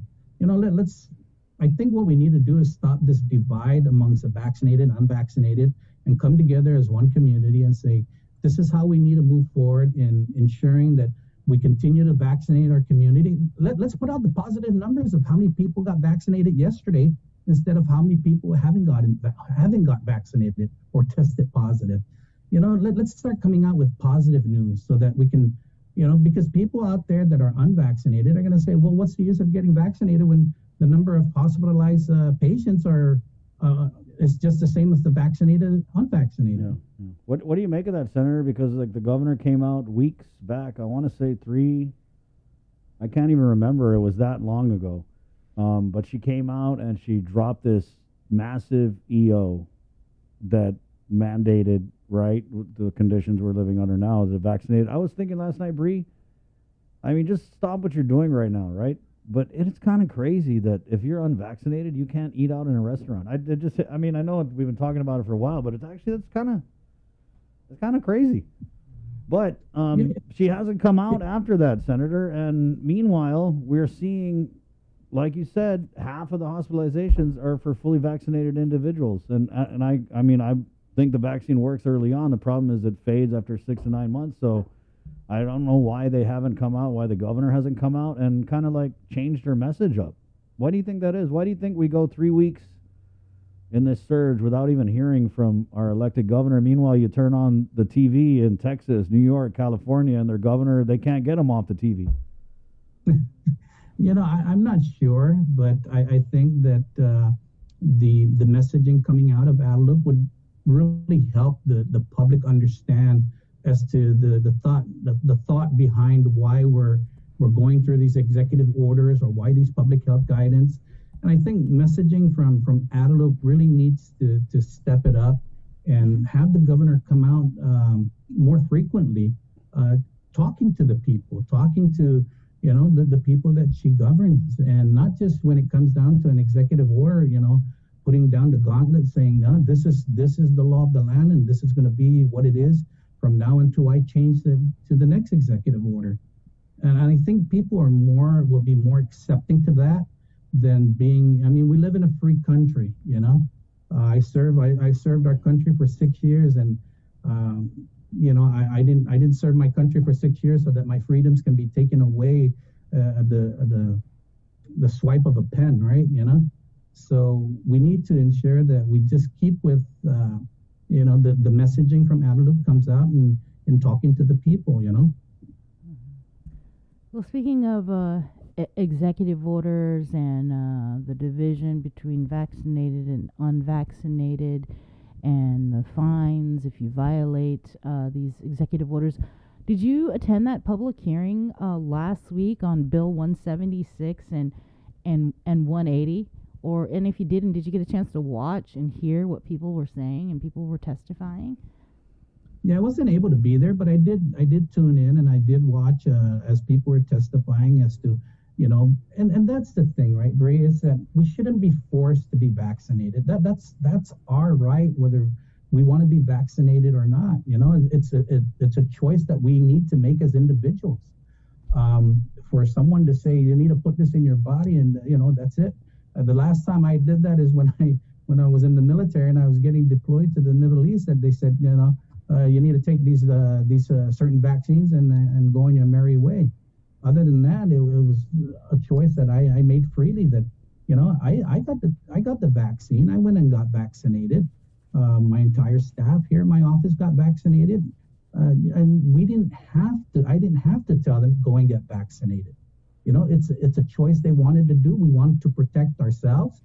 We wanted to protect our family. We wanted to protect those that are around us. So, and that's a choice we made. So, hopefully that those that are unvaccinated will make that same choice when they feel they're ready to make that choice. But they should not be forced to make the choice. Thank you, Senator. I wanted to switch over. Yeah. Can we switch over to the budget and the plans for ARP? Wait a second. Is there a plan for ARP? Did I miss something? Know. I check my email. No, I check my email every 5 minutes, Bree. I would have seen if there was a plan. Just wanted to see if Senator Ada had heard anything. Like, have you heard? The budget, we worked with OFB and Senator San Agustin, and it was a budget that we felt that, okay, this is something we could possibly live with, that, would still keep government operational but conservative. We had no plans from Adelup. We kept extending an olive branch. They probably got about 100 olive trees growing down there now, because that's how many olive branches we sent them. But to no avail, they still did not respond to our request or even inquiries as to, what will be happening with the ARP funding. And up to this day, we still don't know what's going to be happening. We hear it on the news itself that, ARP will be utilized for the small businesses now. And, with GIDA, ARP will be used for GPA. But not once has the governor gotten with the legislature and saying, this is the plan for our ARP, and, this is how we're going to work it with the community. And I hope that, she'll be able to find the additional funding for her All Rise program to ensure that it's inclusive of all those that already put in an application. Well, speaking of that All Rise program, what are you hearing from constituents about how that all went down, and whether you feel that there, in fact, is going to be a need for more funds? And I think there is going to be a need for more funds when you look at the total applicants that have submitted. I think that the mad rush on the first day was uncalled for. It could have been handled in a better way. Department of Revenue and Taxation, their people, man, hats off to Daphne and her team. They did the best they can, online, in person, Dropbox, whatever it was, they did the best that they can. And to GPD for, controlling the traffic. But that didn't need to happen had the governor not put out that, it's capped at $30 million, First just come, in, first submit serve. your application. Yeah, just come in, submit your application, and we'll go from there. But to say that it's capped and then, well, okay, I'm going to think about it and I'm going to gauge it, and then I'll come out later with the decision whether I'm going to uncap it and have everybody inclusive that already submitted their application, which would be the right thing to do. But we didn't get that. Instead, what we got was there was like a WhatsApp from Crystal Paco San Augustine, and it said something like, "We're watching the program very closely." One sentence is supposed to appease thousands of people who need money so desperately that they're lining up 10 hours overnight. Watching the situation closely, it's not an adequate answer to give. I mean, like I said, Chris, they could have came out with, don't worry, you submit your application and we're going to process it. Plain and simple. Don't let all these people go to that rush, and you have the elderly in line that they probably needed the restroom but couldn't use the restroom. You have our aging and sick, and everyone else in line trying to meet that deadline or try to be that first in so they can be the first out. It was just an unfortunate situation that I hope doesn't happen in the future. And that, I've always learned in the Army, the 5 Ps, right? And it's prior planning prevents piss poor performance. So that's what we need to do, just prior plan these things so that the performance is not piss poor. I don't know if they have any former Army down there at Adelup, but thank you, Senator. Thank you, Chris. Thank you, Bree. Okay. You can always tell when Senator Ada is getting worked up because he says, He reminds me of my grandpa. My grandpa used to always say, wow, imagine that, guys. Imagine if the governor had come out and said, my dear people of Guam, don't worry. I know you're hurting.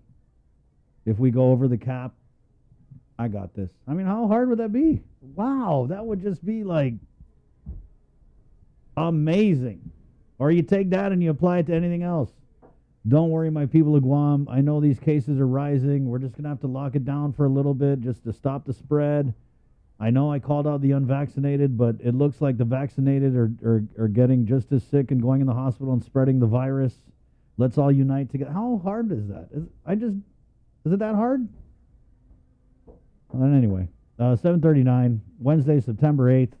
2021. Let's go in with Chima Mbakwem, the Chief Public Health Officer for the Department of Public Health and Social Services. Good morning, Chima.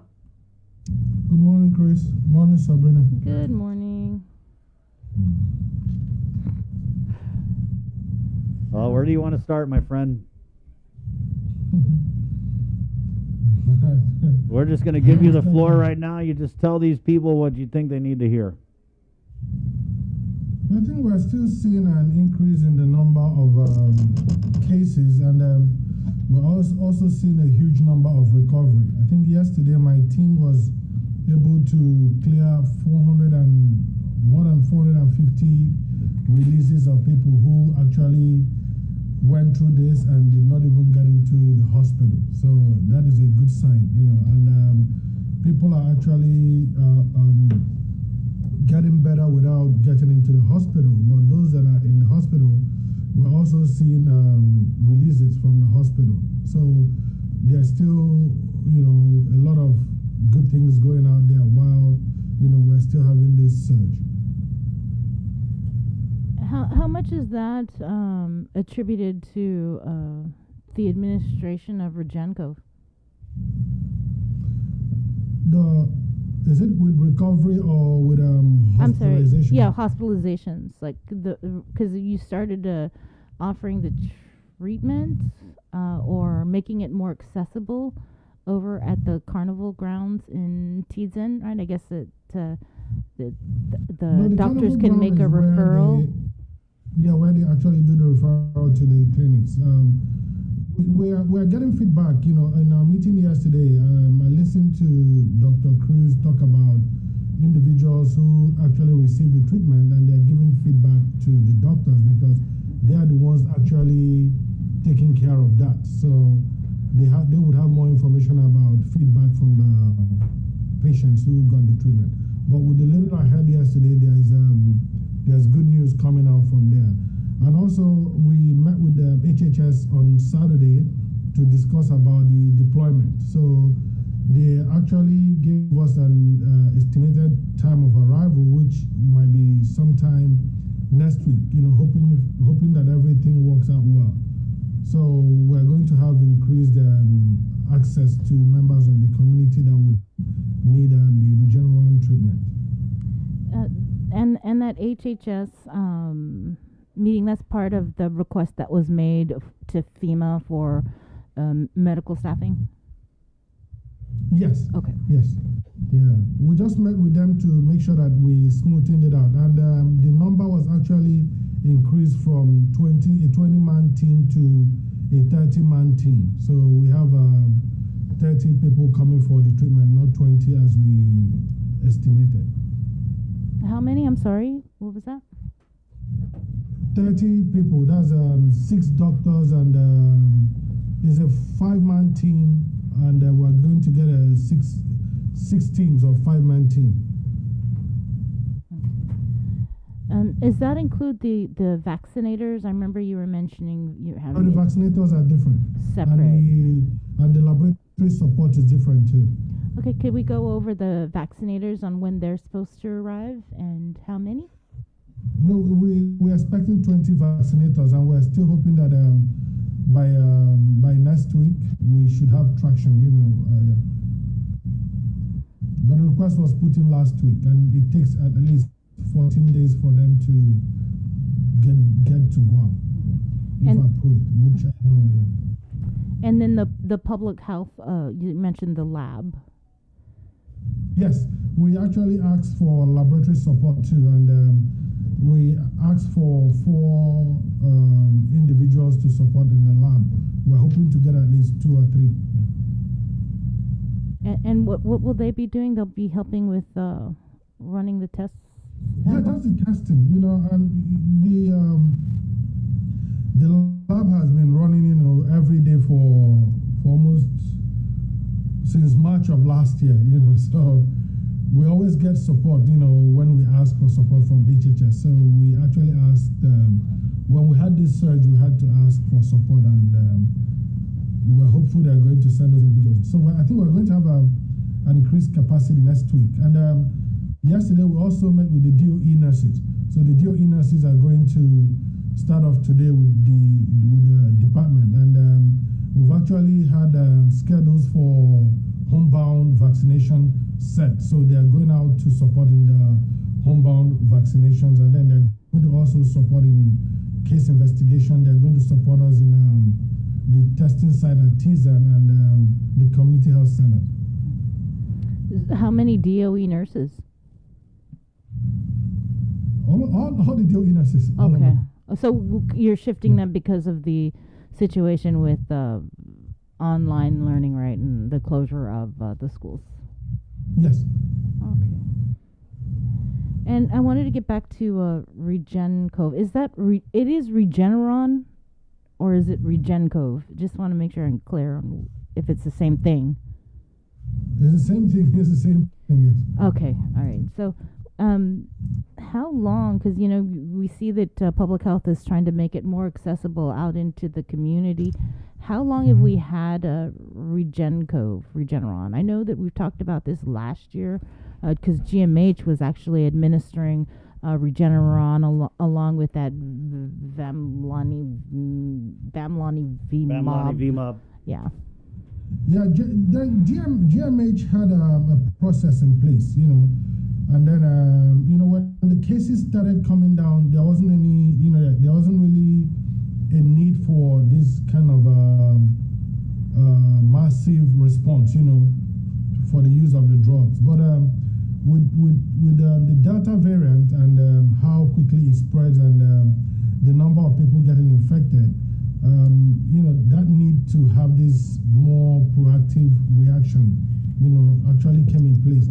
And good thing that we started this conversation with Commander Okumura of HHS. I think it was late July, or I think mid-July, before this surge, about the need for Guam, to explore the need to use the Regeneron treatment. And good, I think we started that conversation with him.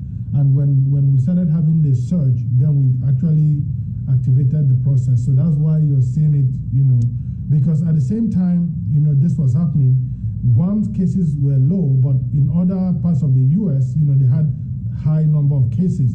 So all these deployments were actually going to all those states. But good, I think that we got into the conversation. So when we had the surge, it wasn't a new discussion. It was just a continuation of our prior discussions to provide that support to Guam, which they are actually working diligently to get us to have. So the discussions began in July. So when did we get like a whole big shipment of Regenco from FDA or? No, so like I said, GMH is actually doing this already, right? Mm-hmm. But if you look at our cases, that period, it was just like in the low digits, 10, 15. But the anticipation of a surge, which was imminent with the Delta variant, we actually started working with HHS, to prepare for the surge. So we didn't have the supply on the island then, but we were discussing on how to get it here quickly if we had a surge. So now that we have a surge, that's what we're working to. That's what we're trying to get to the island as quickly as we can. How many doses of Regencov did we get, and when did we get it? I think that should be for the hospital too. That information will be with the hospital because they are the ones ordering the Regencov.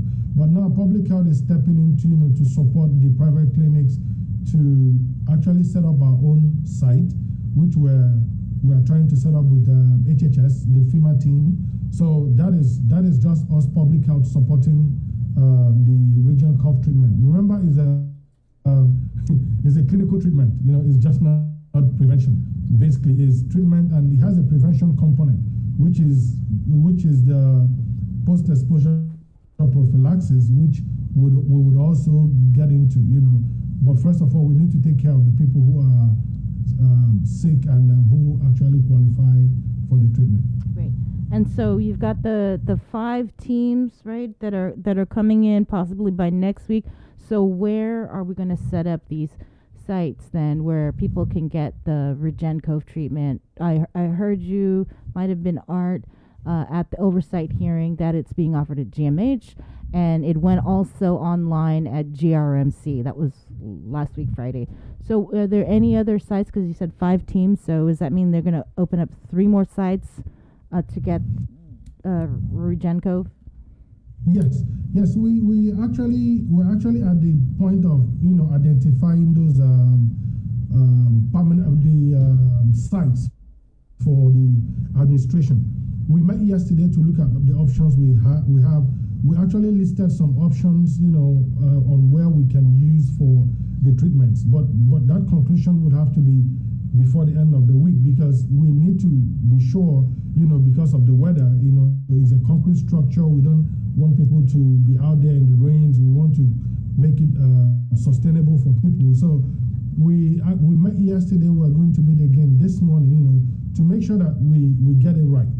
But the fact is that when we get it right, and it's too early for us to announce because these guys, the FEMA team is not here. So we're going to make sure that we identify those structures, make sure they are conducive enough for the treatment, and then we'll be able to announce it even before the team arrives. Mm-hmm. And just so I'm clear, the team that's coming, are they doing are they administering the REGEN-COV through a shot or through through an IV? The FEMA team will be using the shots. So okay, this the is subcutaneous shot. Yes. Okay. That's basically what the team will do. Yes. Chima, so there isn't a shortage of REGEN-COV on island, right? On the island? Yeah.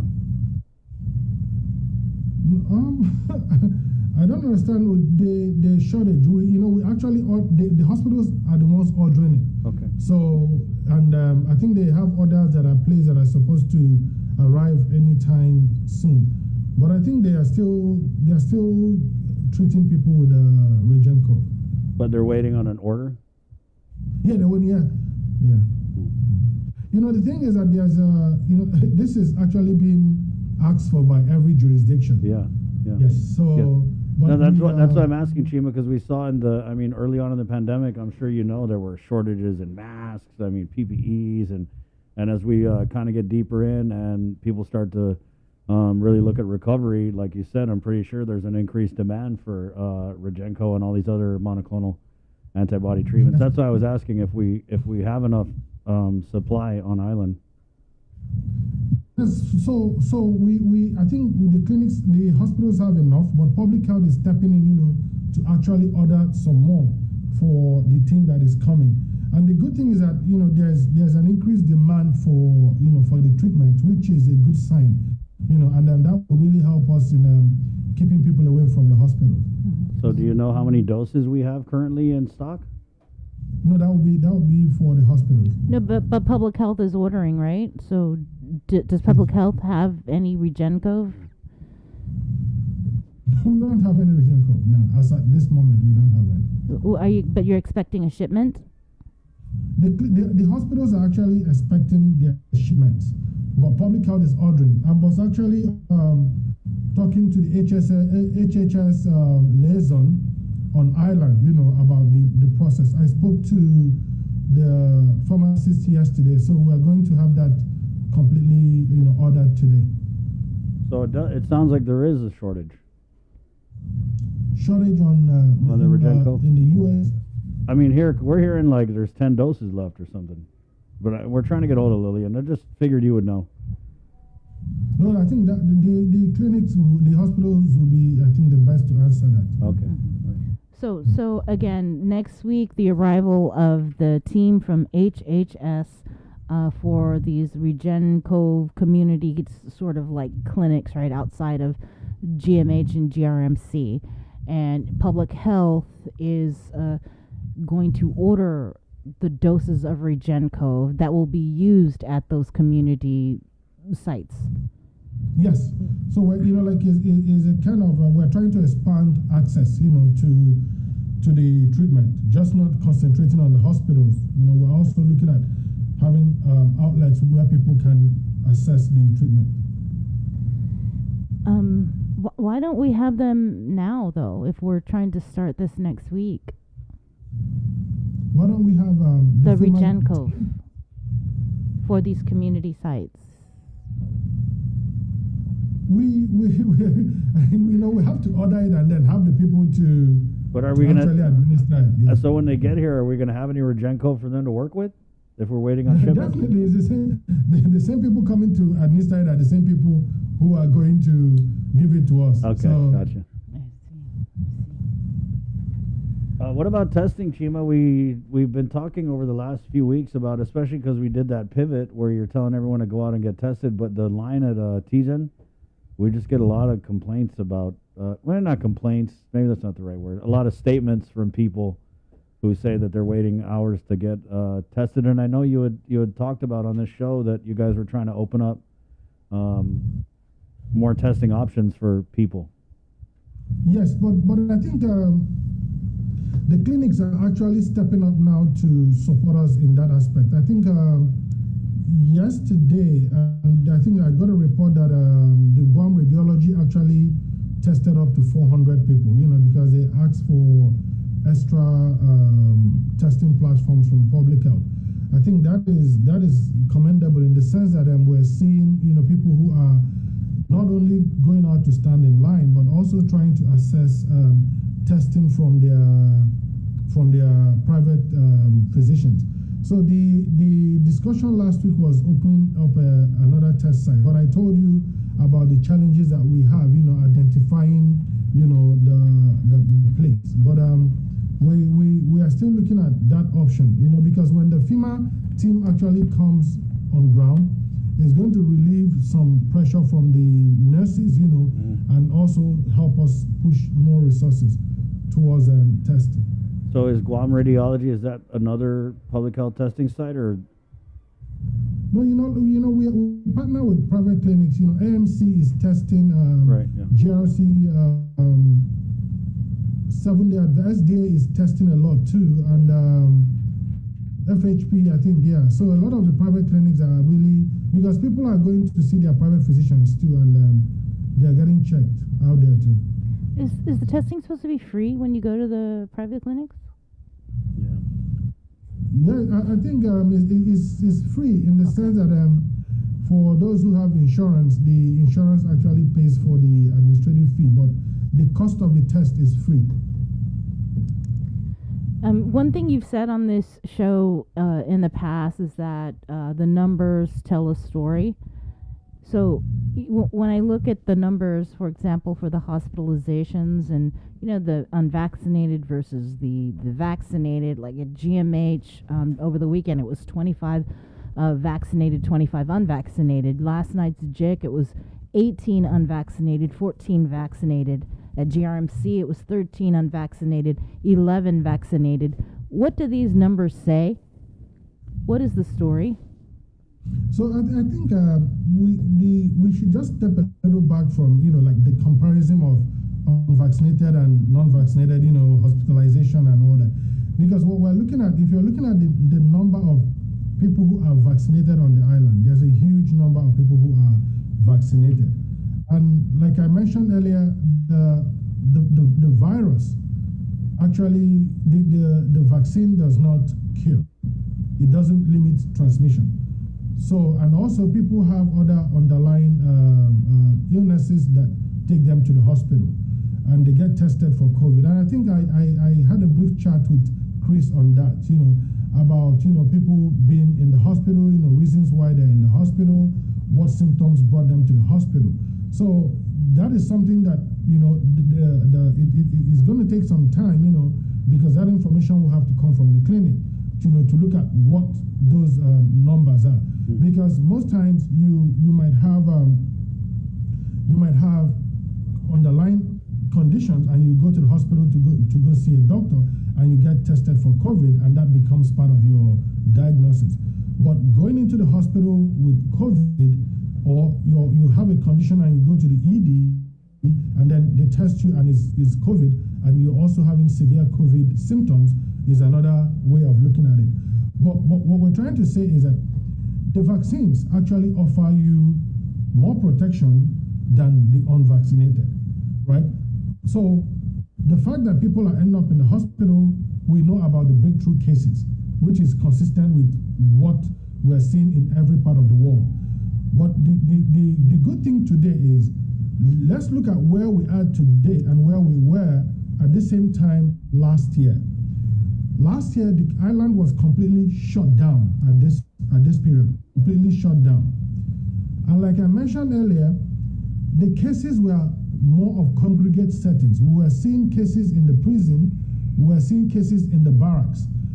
The island was locked up, and we actually, we had a community quarantine, and we had no movement within the community. And at that point, there were no vaccines. But push forward to today, we have the vaccines, the island is open, the restrictions are not as stringent as it was last year, you know, and then we're still having this level of community spread. So if you're comparing, it shows that the vaccines are working because people are not ending up in the hospital the way they're ending up, the way they were ending up in the hospital last year. This strain of the virus is more aggressive than the strain of the virus that we had last year. So I think we just have to look at it, you know, more broadly to understand the fact that yes, we're seeing people in the hospital because of COVID, but the fact remains that we have that added protection from the vaccines to show that, you know, we can at least stay open today. So let us also look at the fact that we are open today as a community, not in quarantine because of this number of cases. So that's why on public health side, we're saying, please go out and get vaccinated, wear your mask, you know, continue to keep your distance so that we learn how to live with the new virus, you know, with our new norm. So that is the messaging. So just looking at the numbers and comparing, you know, vaccinated and unvaccinated in the hospital would actually take out, you know, the amount of how do I put it? The amount of gains, you know, that we've had with the vaccine. At least today we're open. Today the businesses are on. Today people are moving around, you know. So yeah, it kind of sounds like that's what the problem is, Chima. It's 8:01. We're gonna jump over real quick, and then we'll wrap with you on the other side. KUAM TV. This is the link on the Breeze side, or KUAM FM. Agotni, Guam, Pacific Points, Calvo Enterprises, ITNE, and Jack in the Box. Good morning. Good morning. Good morning.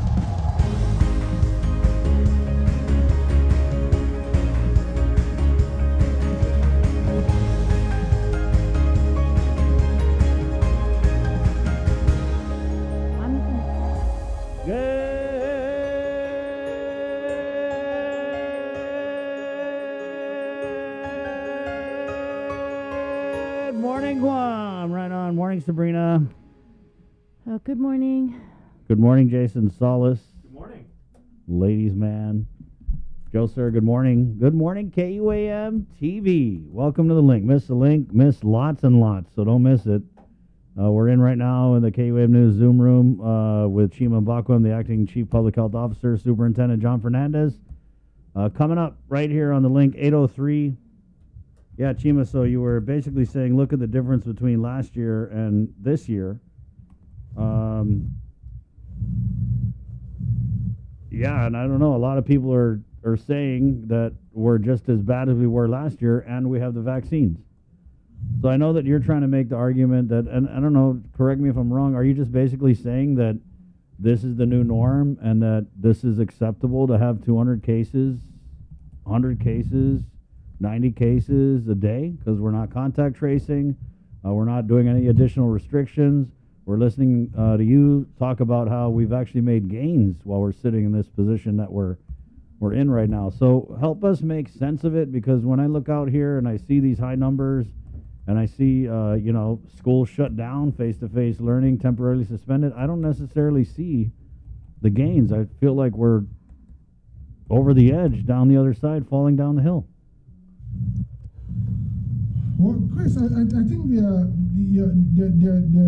perspective is also acceptable, but you know, the thing is that I think you need to look at April, May, June. You know, you just need to look at April, May, June, and look at what the numbers were then. You know, and then you also have to look across the world.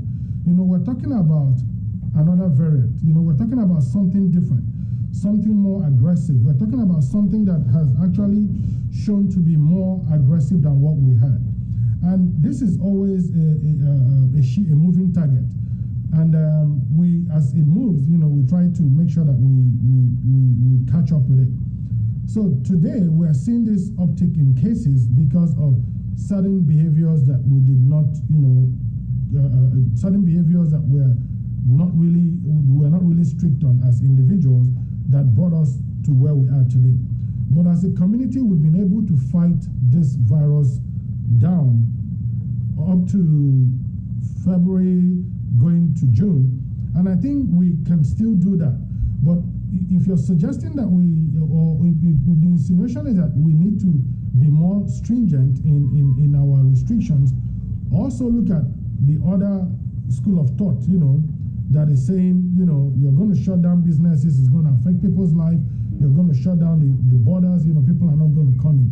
Is how to strike that balance. Yeah. But I still go back to the fact that as of today, we have a new strain of the virus, very aggressive, but the same principles, the same concept of prevention and mitigation against new transmissions still remains the same. So it's just for us to go back to the basics, wear our mask, keep safe distance, get vaccinated, and then continue to practice all this, and then we'll be back to where we are in June. So that is the expectations. And then with the new treatment, people are going to get treated, and people are going to get better. The hospitals will not be flooded with COVID cases, and then we just have to start living with the situation until something is done across the world. It's just not us. It's the same everywhere in the world. Yeah, no, that's why I see these waves that we follow, and I just feel like right now we're already killing these businesses. We're killing them because of these restrictions that are in place. People everywhere I go, Chima, and I'm not saying like I'm out there partying or anything, but when I go around, I always make sure I talk to people.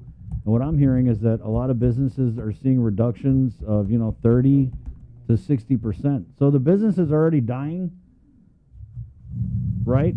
I mean, they are. Let's just be honest. They are, and we're looking at PUA running out. So at what point do we kind of say, hold on, let's just stop the hemorrhaging and go down in a hole for 2 weeks? Because I get what you're saying about this year and last year, but just riddle me this, right? People are saying, why don't we do what worked last year?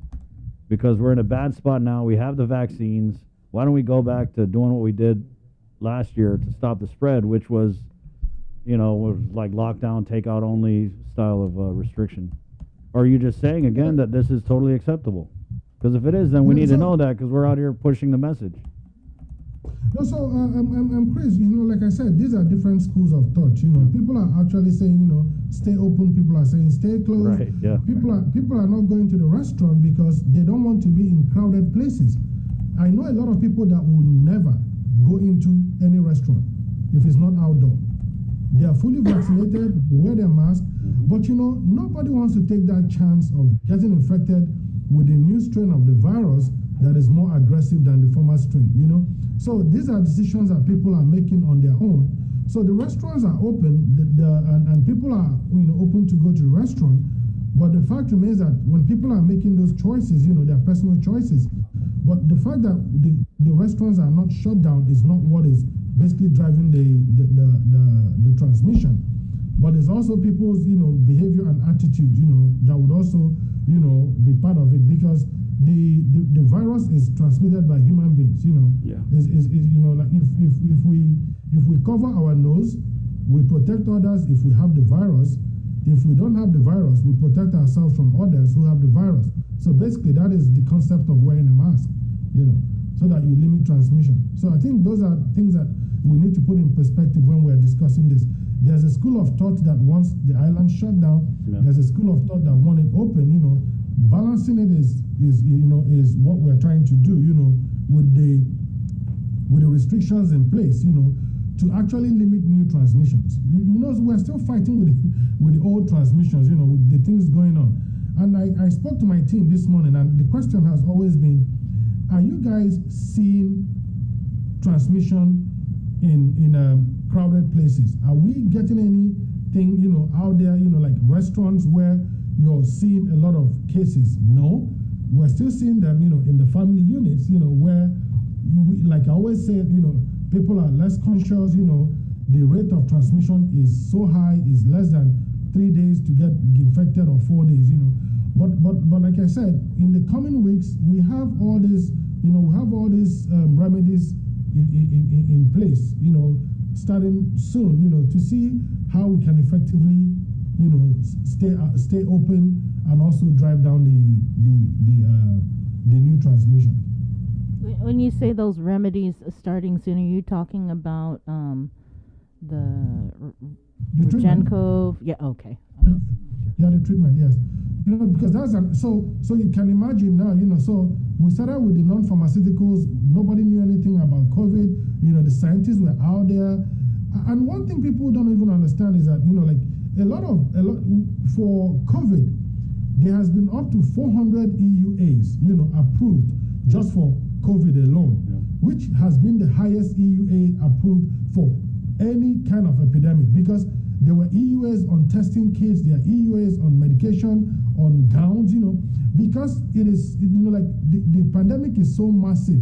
You know, I think if you look at what is going on around us in the world, you know, you can see the rippling effect. Look at the Philippines, their cases.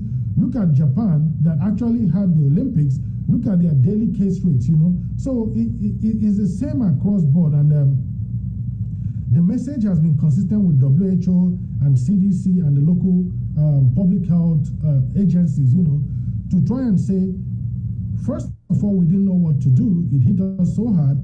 We looked at the non-pharmaceutical preventions by using mechanical barriers, you know, wearing the mask, washing our hands, to getting a vaccine. Now, from getting a vaccine, we're now actually getting a treatment, you know. So I think with every other day, there's light at the end of the tunnel, and we keep pushing to see, you know, how we get to the end of this. And I think it's encouraging, but the thing is, for us to limit, you know, new transmissions as a community is just to make sure that, you know, we do the basic, you know, wear the mask, you know, protect ourselves and others, and then get vaccinated.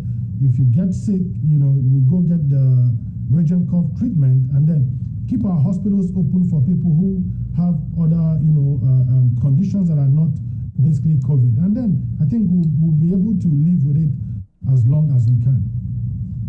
Thank you, Chima. Thank you so much. Wait, I just wanted to ask about the talk now. You know, we've done a lot about the Delta variant, but what about this Mu or MU variant? Yeah, it's a new variant of interest, but I think good thing is not coming this way, and is being watched. That's what you said about Delta, Chima. That's what you said about Delta. I got it on tape, man. Be easy, my friend. Any new transmission can be cut off by just wearing the mask and just washing your hands and keeping your distance. You know, that's basically what it is. I wear my mask. Hey, don't look at me. I'm COVID free, bro. You know, so he's like, why you got to bring up old stuff? No, you know, like like I always say, you know, there's always this looming, you know, it's always out there, you know, and the more we stop new transmissions, the more we protect ourselves from the new variants. Yeah, because, you know, like the virus will try to mutate, you know, to try to figure out how to break our defenses. But if we make sure that we don't get infected, then it's not going to see anywhere to play those tricks. Right on. That's why a lot of people think we should go back to the stay home. Right on. Is public health providing any input on you know, the president announcing last week about this new pandemic preparedness plan? No. What new pandemic? I don't think there was a announcement by the White House that the Biden administration, they were working on this new pandemic response plan for the future. So I just wasn't sure if public health was going to provide any input on, like, for example, how we handled the pandemic, because, you know, we always say Guam did so well. Man, that was a jinx. Don't ever say that again. No, Chris, we're as a community, we're doing very well. Which one is it? Are we spreading the virus all over, or are we doing well? It's okay. No, we're as a community, we're very good. You know, like, you know, sometimes you sleep, you know, and then you catch yourself, and then you do what you need to do. Right. There are lots of positive people on the island, and positive COVID. If you listen to the legislative hearing, and the encouragement from the senators, and the support that we have, and the need, and the need for us to be a little more, consistent with our messaging and information, which they asked, to help the community make decisions. That will show you that, as a community, we are actually coming together, the executive, the legislative arm, we're all working towards, trying very hard, to keep the community safe. And I think at this point, we just need to applaud ourselves for what we're doing. Yes, we're seeing these cases. Yes, people are changing behaviors at home, but the results will come out, sooner than later. But I think the resilience, as a community to remain safe and strong is something that, we really have to appreciate as a community. And just real quickly, you mentioned this HHS liaison. That's a new, is that a new person? Is that somebody that's from Guam or somebody that flew in from HHS? Or is it someone that was here, was activated? He's here. He's here, but he's been actually activated to work, directly with HHS to support us. Who is this liaison? He's Captain Bearden. Captain Bearden? Yeah, Brian Bearden. Brian Bearden. Brian Bearden. See, Brian, I mean Bearden. Oh, no, that name sounds familiar. Yeah, he's a captain. Okay. Thank you, Chima. Thank you so much for having me. And no, it's really good having you talk. It's always, we like it. Thank you so much. Can you work on getting that, the info I sent, whatever? I know the GMH will provide some of the vaccine info I asked you for, but then whatever you guys can provide on the public health side? Yes, yeah, okay. I mean, like I told you, I was going to work on that. And thank you. Appreciate it. Appreciate it. All right, thank you so much. Okay, we'll see you, Shima. Take care. Have a good day. Right on. There you go, 8:17. Let's go ahead and get it right into the news, shall we? Superintendent John Fernandez is coming up here on the link. It's Wednesday, September 8th. Virgo season. All right. Our show is brought to you by Pacific Points, Calvo Enterprises, IT&E, and Jack in the Box. My name is Chris. Jason Salas, Joser on the ones and twos. KUAM TV, good morning. Facebook Live, good morning.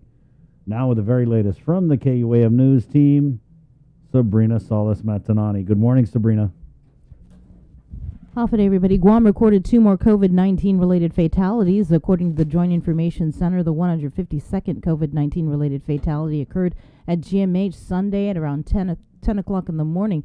The patient was a 70-year-old man who was unvaccinated. Additionally, a review of death certificates revealed another COVID-19 related death. Guam's 153rd fatality was pronounced dead on arrival at GMH on the 25th of August. The patient was a 34-year-old woman who was unvaccinated.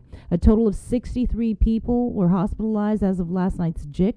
4 are receiving ICU level of care. Out of the 63 patients, 31 are reported unvaccinated. The vaccination status of 7 patients at Naval Hospital was unavailable, and 25 are vaccinated. Public Health reports 201 new positive cases from tests conducted between September 4th through the 6th. These include tests conducted at private clinics over the weekend. To date, there have been a total of 11,494 officially reported cases of COVID, with 153 deaths.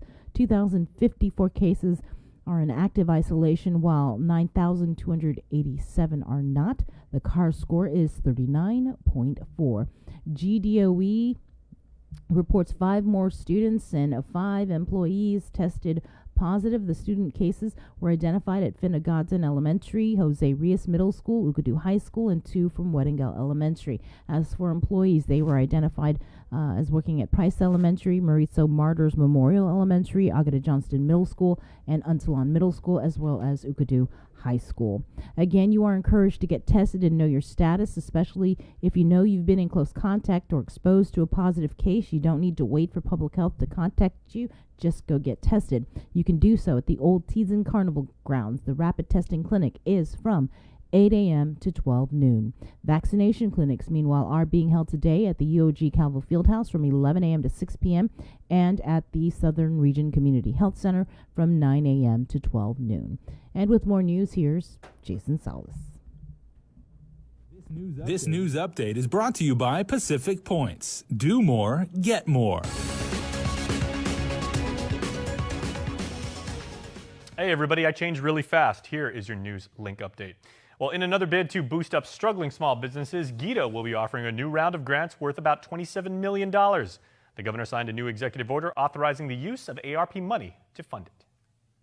And so we are, we looked at our monies and we looked at the programs through GITA, and we have come to, I think, reasonable assistance. GITA CEO Melanie Mendiola says use of the funds is very flexible. The money, again, can be utilized for any number of expenditures, including payroll, rent, utilities, maintenance, inventory, etc. $20 million is for direct assistance. $1.8 million is to make whole those businesses who were cut out when the first grant program ran out of money, and $5 million is for economic diversification. I think it's a very fruitful investment.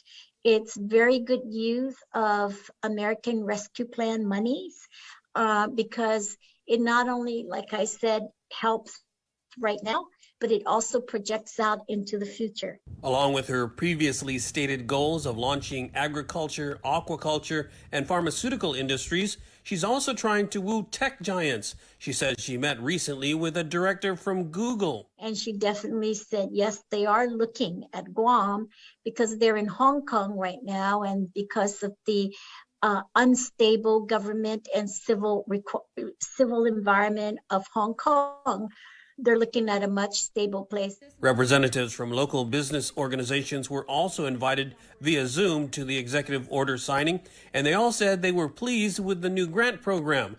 Chamber President Catherine Castro. We really appreciate this, and I know that GITA, your team is excellent, and you're going to roll this out as quickly as possible. So you can count on our support to get this out to as many people and businesses as possible. Detailed information is available on GITA's website, investguam.com. For Guam's News Network, I'm Nestor Lecanto. Funding remains available in other news for rental and mortgage assistance, as about 1,700 applicants out of 3,000 were approved for versions 1 and 2. DOE's now launched version 3 of the program. As we told you yesterday on The Link, Deputy Director Bernie Guinness says now that PUA has ended, there may be more people who qualify for this latest round of funding. So Cycle 3 really is about the internet, and then it could be for it could also be for installation, putting in folks that don't have internet services. If they wanted to apply, we can go ahead and pay for those additional costs. Other new expenses such as household relocation costs and rental arrears are all now eligible for reimbursement. Meaning we can also pay for those who are continuing services with us. They can also receive payments like in a bulk payment, so that because really the intent for Cycle 3 too is to speed up the process, right? Guinness says the eligibility criteria remain the same as before. You must have suffered a reduction in income, demonstrate housing instability, and meet the area median income level requirements. Also, it took a jury less than a day to return a verdict in the murder trial of Juan Mendiola. Tyler Matanani has more. We, the jury, find the defendant, Juan Faisal Mendiola, also known as John F. Mendiola, verdict form 1, charge 1, murder as a first-degree felony, not guilty. A verdict has been reached, and Juan Mendiola was found not guilty of murder, but guilty of manslaughter and aggravated assault. Mendiola was on trial for the fatal shooting of Peter Rios. The death occurred at Taitano Apartments in Mongmong in May of last year. Defense attorney Joseph Rosano had argued that Mendiola acted in self-defense. We felt like the self-defense was pretty solid, so we were a little surprised by the verdict. Do you guys plan on appealing the case? Probably, yeah. I mean, I think the public trial situation is very serious, and so we are going to go ahead and appeal that. During the trial, Rosano had motioned for a new trial because of public access issues, citing audio and technical problems which prevented Mendiola's family and the public from listening into the trial. Mendiola is scheduled to be sentenced on November 5th. Reporting for Guam's News Network, I'm Tyler Matanani. And finally, Troy Demian did appear before Superior Court Judge Maria Senzan on a motion to be released to a custodian. He, along with Nicholas Moore, have been accused of murdering 28-year-old Michael Castro.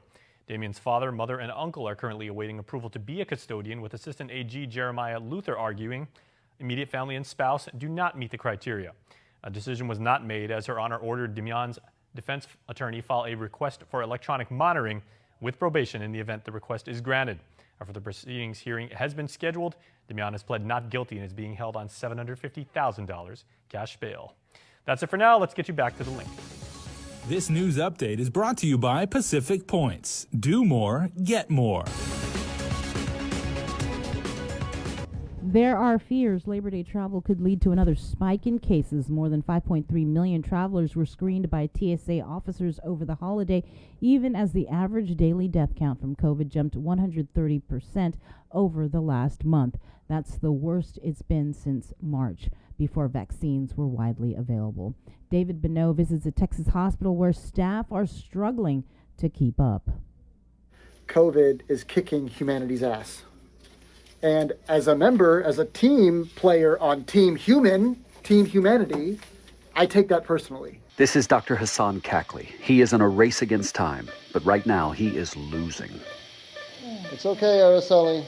His patient, 50-year-old Araceli, has been unresponsive since he admitted her to El Campo Memorial Hospital roughly 3 days ago. It's okay. She needs an ICU bed and an evaluation from a cancer specialist. El Campo has neither. Despite being just 76 miles from Houston, home to the world's largest medical complex and more than 85 different hospitals, Dr. Kakli can't find one that will accept her as a transfer. Everyone is overwhelmed with COVID patients. And I tried to get her into the best cancer hospital in the world, which is also in Houston, and they couldn't take her. Kakli told us the wait times here in the ER are unprecedented. You would never see 4 digits on minutes since checked in. We're 4 digits on the thousands of minutes. We've never seen this, ever. But Dr. Kakli understands what the other hospitals are facing. Here in El Campo, the beds are almost entirely filled with COVID patients, too. So 20 patients in the hospital, only 1 does not have COVID. Wow. That's how it's been. Past 3 weeks. Wow. Every day. Tell him, Annie. Every day. Every day. For nearly 4 days, he and his team have worked the phones. Nurse Virginia Broman called almost every hospital in Houston. All righty. Thank you. Bye-bye. No, they don't have any beds. While Dr. Kakli called MD Anderson Cancer Hospital, and he pressed them politely. So at this point, it's kind of like, we need help. Like if she didn't have the malignancy and we had an open ICU bed, we would take care of her here. Finally, he got it. A yes. They accepted Araceli. I thought you'd be all jubilant and... No, I'm not jubilant because it shouldn't take 4 days and 5 phone calls to make this happen. It's sad that we're all relieved and happy that we finally got a patient out after 4 days. Like that's where the bar is right now. Like we got him out eventually. And kudos to the entire staff here, the other ER docs, the other staff that have been keeping this patient alive for as long as we have. If we get through this, like the team that we have here, like our bond and everything that we have is just going to be that much stronger if we get through this. If we don't kill each other first. Exactly. If we don't kill each other first, we'll be good. It was one of the few times they laughed together that day. But the good feelings did not last for long. 5 COVID patients walked into the ER while we were there, and none of them were vaccinated. One more question. Yeah. How are you? How am I? I'm still going. I've had to accept the worst possible case scenario. It's that this is the worst possible scenario. It's not going to get any better, but we're going to keep going. And that's it. All right, let's get to it. David Begnaud, CBS News. And with your news in tomorrow, here's Ken Concepcion. Buenos na updates tiget sunto bitunod sa morgen ni KUAM News. Presenta ni Familian Mizo gi First Hawaiian Bank. Pero na masa dalam tu siya madedesi na duen dikiki na business siya gwini gizagwahan, manufrefresi igida nuevo na grant siya nu balin 27 milyon pesos. Imagahaga luliang garo sa firman nuevo na orden eksekutibo nu inaturisay na serbi ni American Rescue Plan na salapi para este programa. Ilang yung Chief Operating Officer para igida, si Melanie Mendiola, na inina serbi este na salapi federal sa San Nyamba, 20 milyon pesos para direktamento na inasisti, 1.8 milyon pesos para ajuda siya business, nutipan mana ini finena na grant sa Purihokok Slapi, sa 5 milyon pesos para di economic diversification. Di ba, kaya kikitsogi para sigon mo na industrial na agricultura, agriculture and pharmaceutical, kaya malago di siya mansan na kalu na business siya ginotro banda na lugar, pero matumagi. Ilang yan ang masada agwizan uno na direktor di Google na kompanya, may makumbida local representan otro siya na business para Zoom na meeting para ifinin man yung executive order ng gobyerno da todo guihi sumangan naman sen mag siya no nuevo na programan grant. Mas informasyon sa gagigizan niya igida na website no investguam.com. Otro mas, gagawahas lapi para indasistin na tikilon dan apas di Benguma. Kasi yun meet 70 centos gi test bid no man aplika sa man maapreba gia di version 1 and 2 na inasisti. Departamento ng Administrasyon sa managwa pag na di version 3 no adyo na programa. Isugundo mga sa na ahensya si Bernie Guinness. Ilang niya na paugo sa magpo Pandemic Unemployment Assistance parpua sinagwa siya tao tamang kwalifika para ST. Otro siya na gasto tagi gaston tinlay kang guma sa minita na tasaw na at kilon sa sinya pago man na fansaw na gwini na inasisti da sinya hama apasitati gasto ni man napliplika. Ilang nga sa Guinness na parewa na ikonalufika tagi finene na. Debi man napliplika na anong na mamadesi siya pudi inito ni magaganag isetsu niya sa pudi pinesti. Yotro sa unasan na nukitsina sa ganlina ala gigima zan huma akumpli as the area median income level na fitsaw. Para Guam News Network, Bausikin Conception. Yasunto ifinut sa moro sa presenta sa ninafatto ni Familia Mizo gi First Hawaiian Bank. Say hello to the First Hawaiian Bank mobile app, where you get smart insights into your finances so you can make smart decisions with your money. With a daily personalized feed, you can compare your monthly income to spending. That's better. Discover where your money is actually going. You might be surprised. See what's essential and what isn't. The more you use the app, the smarter it gets. With insights from the First Hawaiian Bank mobile app, it all starts with yes. This season of The Voice promises to be the best one yet, with singer Ariana Grande joining the star-studded Coach lineup, including John Legend, Blake Shelton, and Kelly Clarkson. Happen to see how last season ended? I won. But that's why I'm here. To get you hyped up for the big premiere, KUAM Communications are giving you the chance to win $500 daily between September 13th to September 17th for showing us how much you love The Voice. All you have to do is listen to The Link on Breeze 93.9 FM or watch the live stream on Facebook Live, and when prompted, call in with your answer to The Voice Daily Trivia Challenge. And then on premiere day, September 21st, check out KUAM Digital for a special bonus question and another chance to win $500. Visit KUAM.com for official rules and regulations. Some restrictions apply.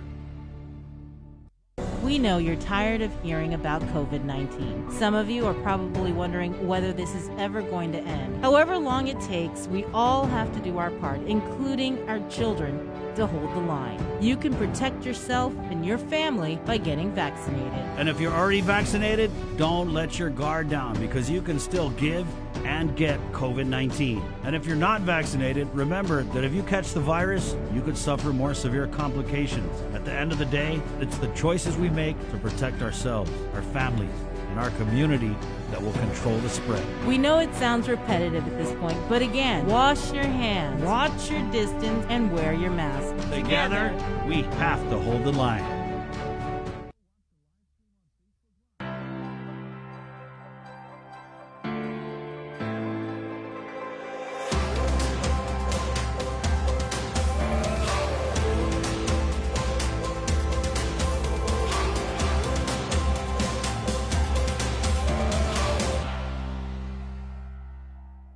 The The relationship between Guam and Manila, Philippines is undeniable as we share similar cultural traditions, history, and heritage. With generations of Filipinos calling Guam home, KUAM presents a monthly look at the capital city featuring in-depth and engaging interviews on everything from medical tourism to new business and government leaders. Veteran newscaster Nestor Lecanto delivers Beyond Our Borders. This special program is brought to you by KFC and the Medical City, where patients are partners. GU Self-Storage, conveniently located near the Harmon McDonald's, offers fully covered loading and unloading area with individual pin-coded gate and door access. Call us today at 648-7867 for more information. Do you feel like you're missing out on something? Make life more rewarding with Pacific Points.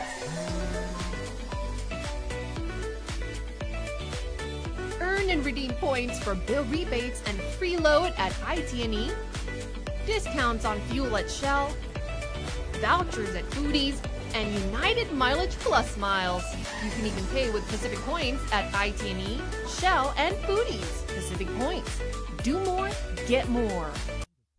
This season, KUAM Communications is ready to go with more games, more championships, and more sports specials guaranteed to bring out the fan in you. Don't miss a minute of gameplay from NBC on KUAM TV8 or from CBS on KUAM TV11. We're bringing you all the action and excitement brought to you locally by Michelob Ultra, the superior light beer, Mariana's Irrigation and Landscape, and Docomo Pacific.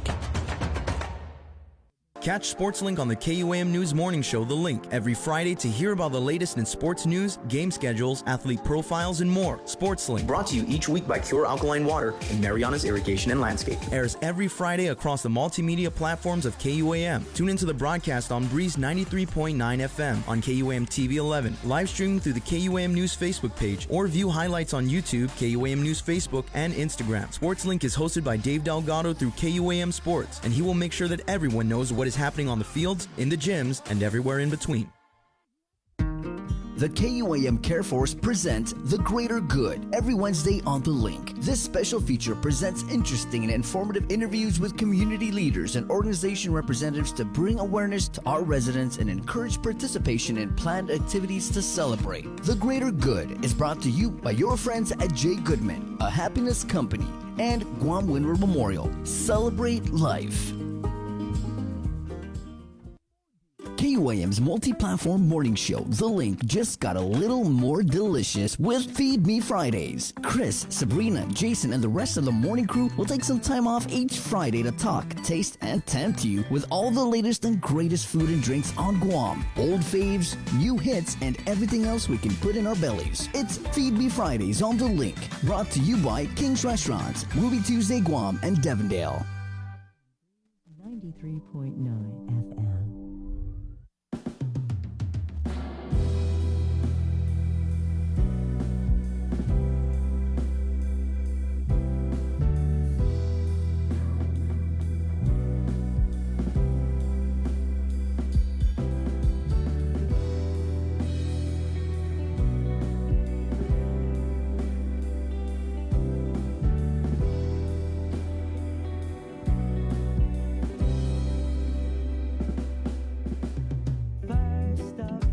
Who cares who's right or wrong?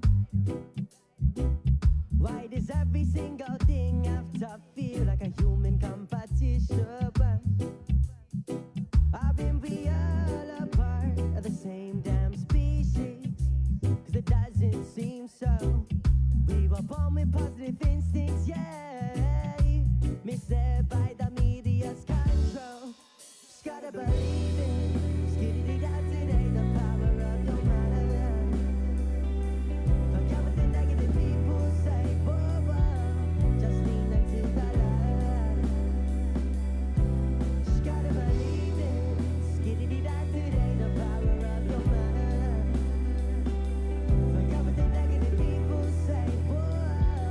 Just lean into the light, lean into the light.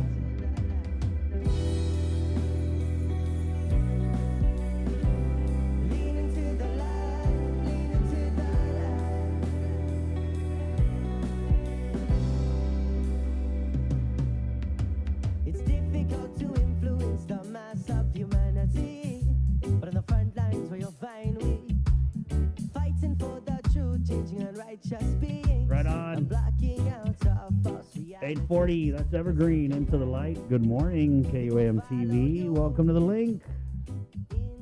We'll get to your comments. Remember, we have a phone here, too, 637-0094. It's 840 in the KUAM News Zoom room. The Guam Department of Education Superintendent John Fernandez. Good morning, John. Hi, good morning, Chris, Sabrina, and Jason, and hope your hub day is going okay this week. We're again, we were glad to talk last week to let you know how things had reversed themselves after months and months of planning and preparing for the school year. So that disappointment of the closing of schools has not gone away yet, but I hope all of you enjoyed. Well, we didn't even have a Labor Day, a picnic or anything to go to. So, but for what it is, I hope everyone's doing well on your end. Again, like I said, we're still disappointed about where we are, having had our kids back for a short time and really enjoyed having them back. This week, we've completely switched over to online learning for all students. So the first day was Tuesday, and I think for the most part, we're just monitoring how things are going this week, making sure we tackle any issues or glitches that come up. We still do have, I think for the most part, things were relatively smooth given the entire switch over that had to happen. We did get some concerns from certain schools about internet access kind of going up and down during certain parts of the day. We still are receiving some inquiries from families who have not yet reached out to borrow to get a laptop. So there are some loose ends that we continue to tie up. But we've asked our schools and our teachers to be flexible, this week as we, get everybody online. So my two kids, of course, public school students also were online. So, are they talking to you now? Yeah, no, it's still the same stink eye that, I'm going online, Dad. Please don't bother me. I'm going to be online today. John, before we get any further down the road, I did want to just break in right away and just ask the question I think a lot of people are wondering about is when the governor's executive order came out, it was called, and I believe the language is also in the EO, a temporary suspension of face-to-face learning for grades K through 12.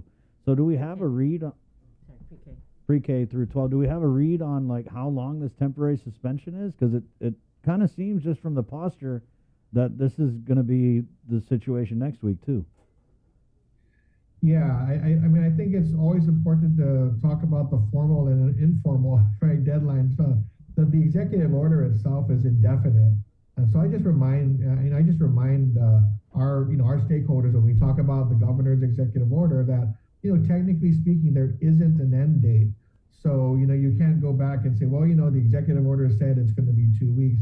Now, I think the intention, based on what the governor and I have discussed, is hoping that within 2 to 3 weeks, we would be back in a position where we would be able to possibly reopen schools. Now, again, that's all going to be dependent on things that are outside of my control, which, again, looking at the numbers, at the hospitalization numbers, all of those things that we all track together on a daily basis.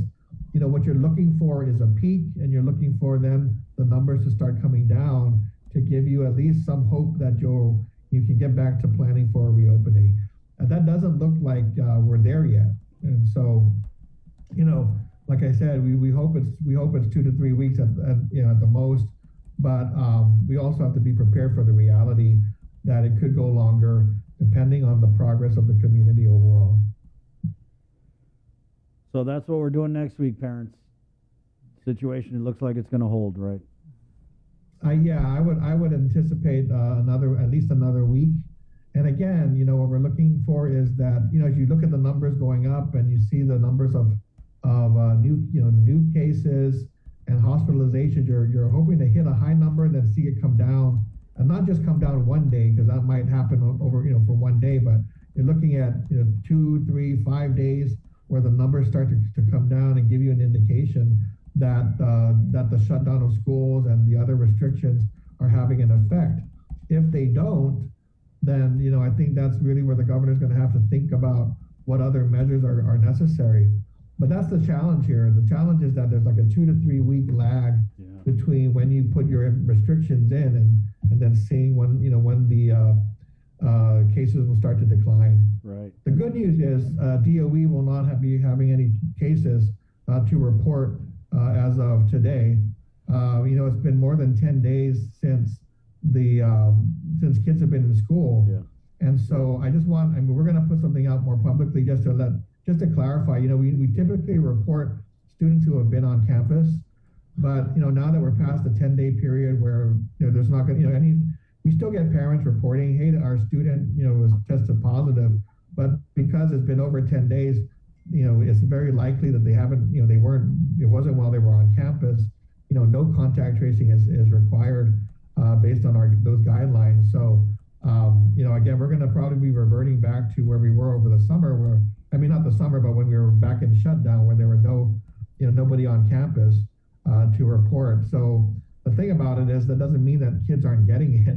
But the point we were making before is that we don't believe they're getting it at school, but they may still be getting it out in the community. So we're hoping to continue to get information from public health about the impact of this variant on kids specifically, so that as we plan for reopening, we can factor that into our preparation. But we will still be reporting, employees, because our employees are still reporting to campus. So we just want to, get that, have that information out there, so people who may have been on campus can be aware and also take measures to ensure that they are protecting themselves as well. How are we doing on the laptop distribution? Yeah, like I said, we have been mobilizing laptops to be distributed to families. Right now, we're more along on the stage of troubleshooting. So we do have a hotline, that we put out there, the info@gdoe.net. So we still get we get emails, we do get phone calls at the office, and we track those to try to make sure we resolve those issues. So over the past couple of days, it's almost as if there were some families that say maybe we're really not going to go online. But on Tuesday they said, well, you know what, we better reach out and get that laptop, because it's really going to happen. Because we did get some calls from families who said, hey, we need to apply for the laptops. How do we do that? And so we connect them to their school to make sure we take care of those requests. So those are still coming in, despite the earlier efforts to get the information out and distribute laptops to those who are interested. So that's something we'll just continue to work on a case-by-case basis. But we should have enough. We should have enough laptops at this point, based on the number of requests that we've received so far. For parents though that weren't able to get a laptop for their child when school distance learning started yesterday, are they counted as absent? Well, we are counting absences from the standpoint of making sure that we record that for our purposes, right? We want to make sure we know who was in attendance, who wasn't, and if there are students who are struggling with attendance, our effort is going to be to work out with the families, like what are those issues that we need to be aware of, so that we can try to assist. Right? I mean, we just want to make sure that we understand the underlying situation. The executive order kind of helped us out there, because it basically overrode the habitual truancy requirements that are in the law. So when you record these absences, the consequences as you accumulate more absences, now you become potentially a truancy case. So that has been suspended by the executive order. So when we do record absences, it's really for our own informational purposes, to know who did or did not show up for their class. And if we see a pattern, it's not going to be, we're not sending the truancy officers out to adjudicate them. It's really a matter of social workers reaching out and saying, hey, you know what, we noticed you're enrolled, you were signed up to attend, is there any issue, or did you not apply for a laptop? And what is it that's preventing your child from attending class? And over the weekend, the virtual input session was held for the special education students and their parents. What was the outcome, and what is the plan for them? Well, I haven't had a full debrief except the overall. I mean, I did because I wasn't able to attend that meeting. But you know what was really good is we have we're kind of in transition with our acting superintendent, assistant superintendent for special education, and so we did have our acting leader of our special education division there, Tom Babauta, who is very good at working with parents. And I think really the parents just wanted to, first of all, be heard. We want our issues and our challenges to be heard because overall, I think we all realize, as we did during the last shutdown, that our children with disabilities and with special needs really need to be in school, right? I mean, there are a lot of services that cannot be delivered without them being at the school facilities. So I know a lot of the session was really there to answer questions about what happens in the interim, right? What can we do when you're not at school? And like we did last time, we have these interim, what we call interim IEPs, where they're really just meant to cover the period of time where school facilities are shut. But the real drive to provide services is to get them back into school. And I think that's really the sentiment of our parents. I think the concern is we're losing time, our kids are not in school, and because they're not at school, you're not delivering services at home, right? So, it's imperative that we prioritize our special education students to return when it's safe to do so. So that's something we need to factor into our reopening plans, depending on what the governor is comfortable with. So as I mentioned before, we were thinking about cohorts as a way of returning. If a full reopening isn't possible, let us proceed in cohorts so we can limit the amount of students that are on campus at any given day. Like we did with face-to-face earlier this year, during the last school year, we prioritized special education students so they could come in, multiple days, even without, being with their particular cohort. So I'm envisioning that, we're going to have to give them that same level of priority, no matter how we reopen, because the services that many of our kids are required to receive can't be delivered to them when they're, at home. What about you mentioned in your virtual input session 2 weeks ago about meeting with the governor, talking and the lieutenant governor about working on a reopening strategy. Have you had any meetings with? So I've had a couple of conversations with the governor, and like I said, the issue right now, and I just really emphasize that whatever's happening on the island, my priority and my job is to get schools back open. I mean, that's really what I need. And I think it's essential for the whole island's recovery that kids are able to go to school safely and that parents are able to work, right? As part of, trying to keep other businesses open and so forth. So at least in our conversations, she is in full agreement with me. I think they've expressed, both she and Lieutenant Governor, the debate, the internal debate and discussion that occurred about closing schools prior to her making the decision. And at that point, like I told you before, public health had been going out with us to visit schools. They had reached a certain comfort level at that point, and really were encouraging us to stay open before we got to the point where this community spread had gotten, out of hand.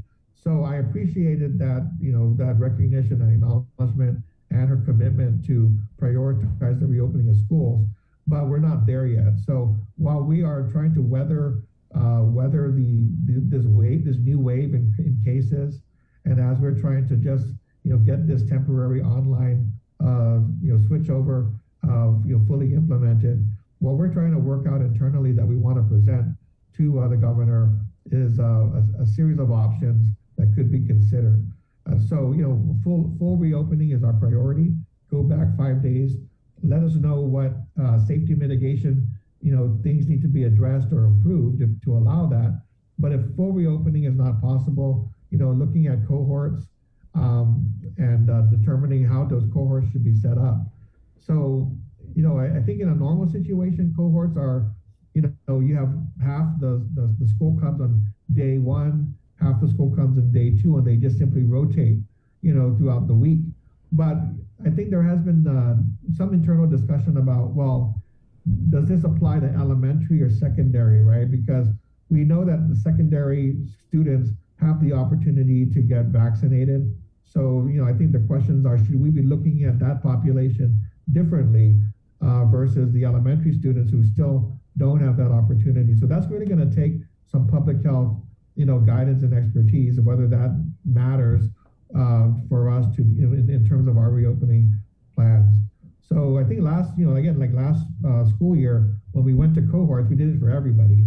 But I know that now, because of the vaccination angle, there is going to continue to be concern about, while we understand the older students going back, and if they're vaccinated, even better. But for the younger students, what's the right answer for our elementary school students? So that's something we still have to debate and kind of work with public health on. I'm sorry, are you looking at revisiting mandatory vaccinations? Is that what? Well, we don't have mandatory vaccination for the kids, so that's really a matter of encouraging the students. And we do have an upcoming on the 18th, we have another vaccination clinic to facilitate those opportunities. With the employees, what we're doing is, again, we are covered by the executive order. Mm-hmm. So right now, we just informed the employees that it is mandatory that you do one of two things. You either choose to be vaccinated, or if you choose not to be vaccinated, submit to weekly testing as a condition of employment. Mm-hmm. So that's really the information that we put out there.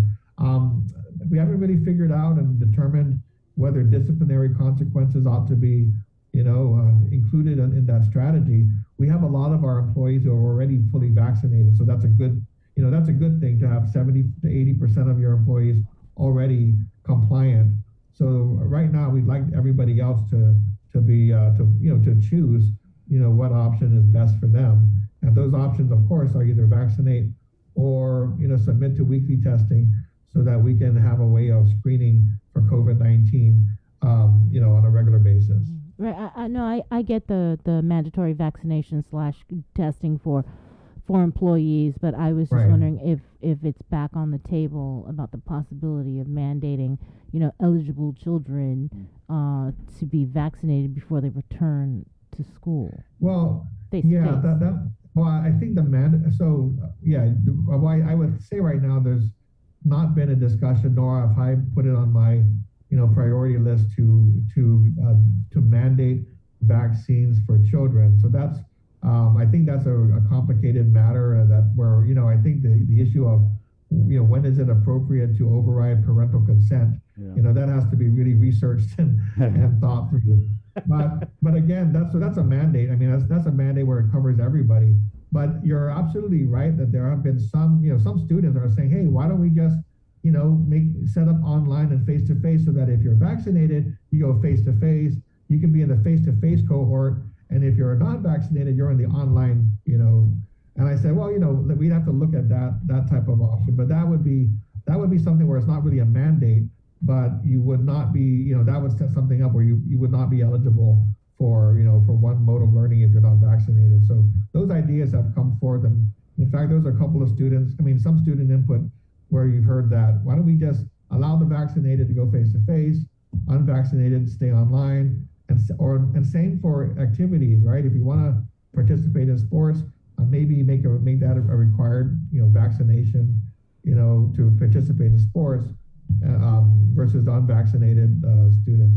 So again, that's another tough question. It's something that the governor is dealing with. With the new requirements for restaurants and so forth. Mm-hmm. But it definitely has come up in our discussions.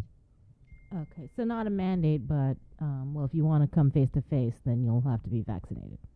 Yeah, and again, that's just some idea that's been brainstormed and people I've heard from students. So it's an interesting concept because it mirrors, what's happening out in the community right now that we're kind of watching and looking at how the restaurants are dealing with that requirement where you can't dine in unless you're fully vaccinated.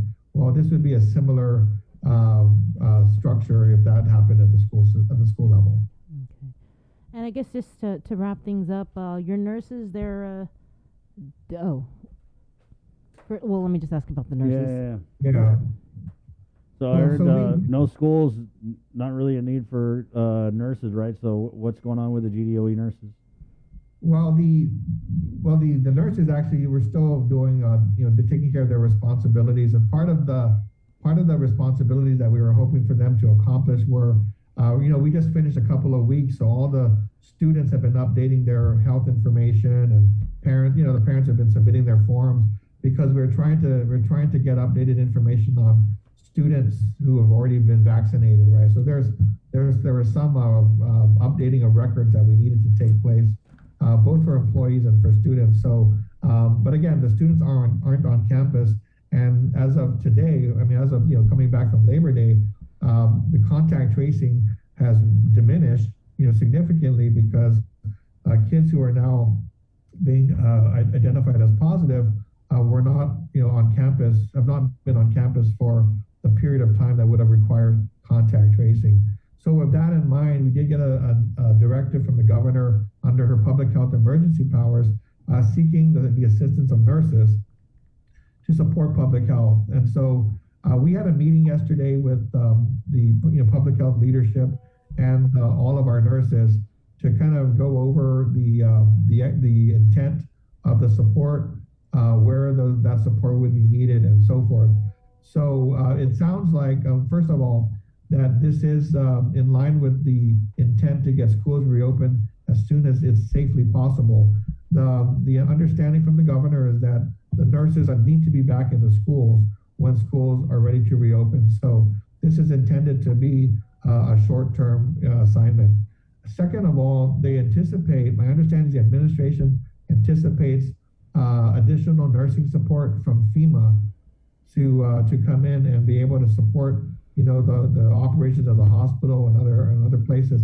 I believe the National Guard is assisting in that effort as well. So I think at the end of the day, our nurses are most likely going to be helping in the public health activities to do testing, to do vaccinations at the various sites on island. Nice. And because of the numbers of people we get in both lines, I think that support again is intended to kind of help go through this wave of testing and vaccination due to the surge. So that was where we left it. I think a couple of our nurses are working more closely with public health to determine the specific assignments and schedules and so forth. But they report officially today to public health. Wow. John, just going back to the students with special needs, are you guys hiring one-to-ones? Yes. One-to-ones are still being hired. Are still being required, even if we're online. So if they are receiving online education, their one-to-one aides are also required to participate in those sessions. Again, but it's not physical. It's not a physical, one-to-one. The one-to-one's not going to come to your home to provide that support. And again, parents have asked, is that possible? And really, that presents a whole other set of complications and issues for employees to be out at someone's private residence. So at this point, that we are hiring to ensure that those students who require one-to-one support do have them available while they're online, but definitely when they return to campus, that those positions are filled. So that's ongoing. We are actually we had to switch over our planning, but we're trying to finalize plans for a virtual job fair for any of the remaining vacancies, not just with one-to-one aid positions, but across the department, trying to set up a virtual job fair to be able to recruit and fill for some of our other positions. Especially with PUA ending, we're hoping that we get good candidates eager to work. I have to tell you, we have a couple of positions several positions we've opened over the summer, and we just, the applicant pool has been very thin, and even those who apply aren't meeting some of the basic, qualification requirements. So that's been surprising because we rarely run into that situation. But we're hoping that, with PUA ending and a job fair coming shortly after, we will get a better pool of applicants who can support the GDOE and its mission. So how many one-to-ones do you have to hire? There were about, I don't know how many we have right now because we were in the process of pushing through about 100 positions earlier this school year. So that was really intended to make sure that we addressed the outstanding vacancies. But even after we select them, they have to go through the process of the drug testing and clearance. So I'd have to get an update of how many remain. So John, to be filled. you're right. Good point. PUA is ending. So did you want to? And it sounds like you need a significant number of 1-to-1 aides. So did you want to speak to people out there? Like, what does it take? What kind of person you're looking for? What are the base qualifications? Well, I think if you're interested in an opportunity with GDOE, if you're able to go to our either come down to the headquarters and look at what the available openings are, at our human resources division, or you can go on our website under our human resources page just to see what kind of openings are still available. But we have a wide range of openings. I know that we're talking about 1-to-1 aides for our kids with special education, in our special education program, all the way to some of the key central office positions. Like we're still recruiting for a facilities and maintenance manager to run the division. So everywhere in between the different ranges, we're likely to have opportunities. We just need people who are willing to work and support our kids, and support our schools. And again, I think there's going to be something for everyone along that range. So go to our website, come down to our TGen headquarters, and we're hopefully putting the final touches, and we'll make an announcement of a virtual job fair so that we can also do a virtual recruitment and set up an interviews for applicants who are interested in joining the department. So when we get that nailed down, Chris, we'll definitely let you guys know. Hopefully put the word out there so people can also use that as an opportunity to seek employment. Thank you so much, John. Is there anything in closing you wanted to add? Because I think you covered a lot. No, I think it's, again, we are where we are because of our public health situation once again. And I think a lot of people are out there are as disappointed as I am that we're here. But at the same time, we've got to plot our way to reopening. We know that's the right solution. Yeah. So we can't hang our heads right now. Yeah. We've got to work together, get the community, in a better situation, and then, try to get schools reopened as soon as we can do so safely. Because I think at the end of the day, I would say every parent probably had to deal with the same thing I did. Is the kids coming home learning that schools are not going to be open the following week, and the look of disappointment ought to be enough to drive us all to get our kids back into school. That being said, John, I'm not sure if I missed it when you were talking with Bree, right? So when you talk about the different modes of learning when we do, God, please, when we do get back to face-to-face, is the online going to be still stood up as an option so that we don't see this kind of lag when we do jump between whatever our status is with the virus? Right. So there still will be an online component. And fortunately, we'll have already gone through the fire drill of what it takes to go back and forth. Yeah. So everything helps us be prepared for the next, the next unexpected, turn. So definitely online will still be a component, not just for those who signed up for online classes to begin with, but also as a contingency for those, should we go into this situation again, after reopening, hopefully in the near future. So that'll remain. But again, I think for all of us who've debated online versus face-to-face, I think if you were at the schools for the first couple of weeks of the school year, talking to students, talking to teachers, I think we all realize that, this is where we need to be. We need to be able to go safely back into school. Kids need to be with each other, need to be with their teachers, that the education is going to be much more I think much more effective being able to interact directly than through a screen. So, that's where we need to be, and we just got to work our way towards that. Yeah, John. So as a parent because one of my kids is online, and he registered for online this year, and then my two young guns are face to face, and I get what you're saying about online. I think for some kids it kind of works though, and for my boy who is online, because he's kind of advanced, it's a good way for him to just be able to handle the workload, and he gets it right. It's good. But my younger two, they really loved being back in face to face. And I got to tell you, my boy Chase, is so bummed out because he just got a girlfriend, John. Uh-oh. He just got a girlfriend that he was so excited to and we were all teasing him about his crush. Well, you know. Well, it goes both ways. I was very happy that my daughter was online in her junior year. I get it. Right on, John. Thanks, man. Okay, thanks, guys. Okay.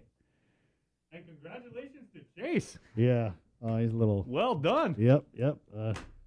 I wanna say, because I'm in striking distance from you, he gets that from the dad. Oh, come on now. It's 9/10 Wednesday, September 8th. We're going to take a break, and we're coming back with Sergeant Paul Tapau of the Guam Police Department next, right here on The Link. Good morning. This season of The Voice promises to be the best one yet, with singer Ariana Grande joining the star-studded coach lineup, including John Legend, Blake Shelton, and Kelly Clarkson. Happen to see how last season ended? I won. But that's why I'm here. To get you hyped up for the big premiere, KUAM Communications are giving you the chance to win $500 daily between September 13th to September 17th for showing us how much you love The Voice. All you have to do is listen to The Link on Breeze 93.9 FM or watch the live stream on Facebook Live, and when prompted, call in with your answer to The Voice Daily Trivia Challenge. And then on premiere day, September 21st, check out KUAM Digital for a special bonus question and another chance to win $500. Visit KUAM.com for official rules and regulations. Some restrictions apply. We know you're tired of hearing about COVID-19. Some of you are probably wondering whether this is ever going to end. However long it takes, we all have to do our part, including our children, to hold the line. You can protect yourself and your family by getting vaccinated. And if you're already vaccinated, don't let your guard down, because you can still give and get COVID-19. And if you're not vaccinated, remember that if you catch the virus, you could suffer more severe complications. At the end of the day, it's the choices we make to protect ourselves, our families, and our community that will control the spread. We know it sounds repetitive at this point, but again, wash your hands, watch your distance, and wear your mask. Together, we have to hold the line. The KUAM Podcast Network is back and on demand, featuring a great variety of podcasts from our island and region, including culture, lifestyle, awareness, crime, politics, commentary, comedy, and entertainment. Available on most streaming platforms. The KUAM Podcast Network. Subscribe and listen now.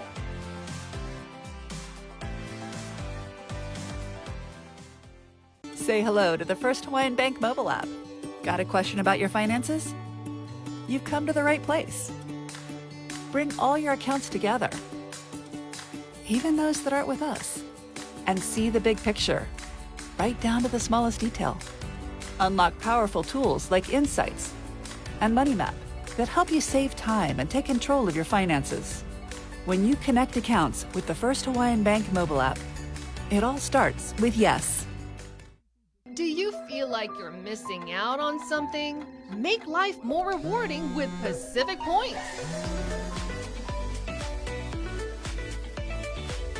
Earn and redeem points for bill rebates and free load at IT&E, discounts on fuel at Shell, vouchers at Foodies, and United Mileage Plus miles. You can even pay with Pacific Points at IT&E, Shell, and Foodies. Pacific Points. Do more, get more. The relationship between Guam and Manila, Philippines is undeniable, as we share similar cultural traditions, history, and heritage, with generations of Filipinos calling Guam home. KUAM presents a monthly look at the capital city, featuring in-depth and engaging interviews on everything from medical tourism to new business and government leaders. Veteran newscaster Nestor Lecanto delivers Beyond Our Borders. This special program is brought to you by KFC and the Medical City, where patients are partners. GU Self-Storage, conveniently located near the Harmon McDonald's, offers fully covered loading and unloading area with individual pin-coded gate and door access. Call us today at 648-7867 for more information. This season, KUAM Communications is ready to go with more games, more championships, and more sports specials guaranteed to bring out the fan in you. Don't miss a minute of gameplay from NBC on KUAM TV8 or from CBS on KUAM TV11. We're bringing you all the action and excitement brought to you locally by Michelob Ultra, the superior light beer, Mariana's Irrigation and Landscape, and Docomo Pacific. Catch SportsLink on the KUAM News Morning Show, The Link, every Friday to hear about the latest in sports news, game schedules, athlete profiles, and more. SportsLink, brought to you each week by Cure Alkaline Water and Mariana's Irrigation and Landscape, airs every Friday across the multimedia platforms of KUAM. Tune into the broadcast on Breeze 93.9 FM on KUAM TV 11, live streaming through the KUAM News Facebook page, or view highlights on YouTube, KUAM News Facebook, and Instagram. SportsLink is hosted by Dave Delgado through KUAM Sports, and he will make sure that everyone knows what is happening on the fields, in the gyms, and everywhere in between. Uno Mixed. We're mixing it up on the last Thursday of every month with a look at lifestyle, entertainment, food, and so much more on the stations, networks, and digital platforms of KUAM Communications. Uno Mixed is presented to you by Docomo Pacific, Better Together, and Pepsi. 3.9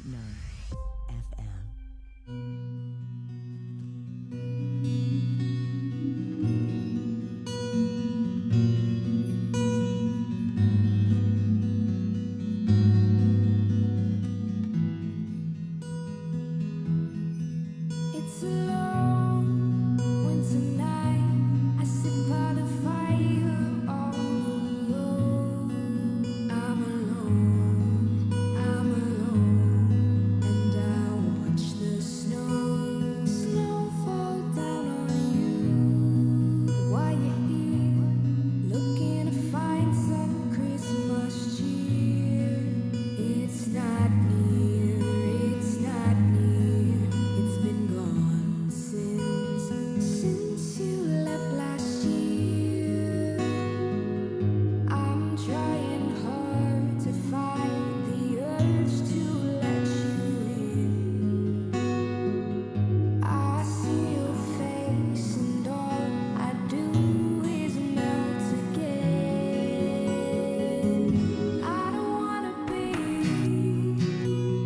Chris, who does this sound like? Huh? I can't place it. Who does this sound like? Sounds like Joe Sir said the Cranberries. it's a little bit of the Cranberries, also a little bit of Portishead. Ah, You know, that like gloomy, depressed, muted, kind of restrained style of singing. it's a very distinct vocal style, and it's driving me Yeah, it's a crazy. lot. There's a lot of artists who do this. I'm not saying she's doing anything, but No, it's awesome. I mean, she's it's a beautiful. vibe, Jay. It's very haunting. It's good. In a good way. Yeah. Great. Harmony is her name. Winter Season Lover. Wow. As we are now in the winter, Guam version of the winter. Tomorrow snow falling down in Harmon right now. Good morning. We did have a bunch of comments. DeBalbins comment in. Morning, Balbins. I'm not going anywhere because I'm unvaccinated and I can't get into certain places. It's not because I choose to, but it's okay. I'm saving a lot of money. Well, there's a silver lining, right? Unvaccinated people are going to come out of this pandemic loaded in it because they can't eat out, they can't go work out, they can't do anything really. 918. Justine comments in, where's our lieutenant governor through all this? How does he feel about everything going on? Or do we even have an LT still? We do have an lieutenant governor. He chairs the homeless meetings on Thursdays. I think there's also some beautification stuff that he's working on. But He was actually in the governor's live stream yesterday when they talked about that. The economic signing. program. Yeah, right, the GITA support for small business. I mean, he's there. How does he feel about all this? Well, you'd have to ask him. Because we do know that last year there was a little bit of a separation between Governor Lou and Lieutenant Governor Josh relative to the hotel procurement that was performed, I'm just going to use that word, by the governor's former legal counsel and he's still her son-in-law, Yeah, but remember the lieutenant governor was on here. It was like, oh, that's fishy. Red flags everywhere. It's crazy. I was like, whoa, this is crazy. But that was the end of this now. So I don't know how he's doing, though. The last we saw, he had come out with a video for the school children. And it was released at 9 o'clock at night. We played it here on the show because I know a lot of school kids, rightfully so, are sleeping by 9. They should be anyway. Preserve that young brain. It's so important to get 8 hours of sleep when you got a young brain. Old brain like mine, I'm already done. There's nothing new going on in here. I can get 4 hours sleep. But you young kids, you need the 8 hours of sleep. Yeah, so we played the video on the show here because, like I said, you guys are probably sleeping when it came out, and it was just the lieutenant governor, and he was saying, hey, hang in there. We got all these programs we're working on.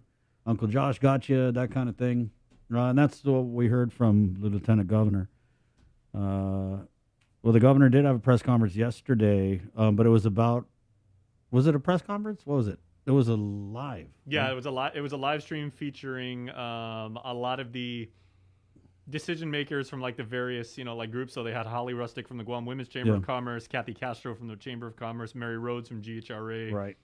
I missed it though. Was it a question and answer kind of thing, or they just did a presentation? No, they did. It was like 30 minutes, like fairly quick in and out. So it's just like, here's our program. Bye. Yeah. Okay, gotcha. So for the most part, it was Gita CEO Melanie Mendiola breaking down the mechanics of the program. But it wasn't like people could ask questions and be like, hey, what's up with this unvaccinated or whatever. I see. Okay. Yeah. What else we got here? Julianne Jesus comments, lockdown, it really slows down the spread.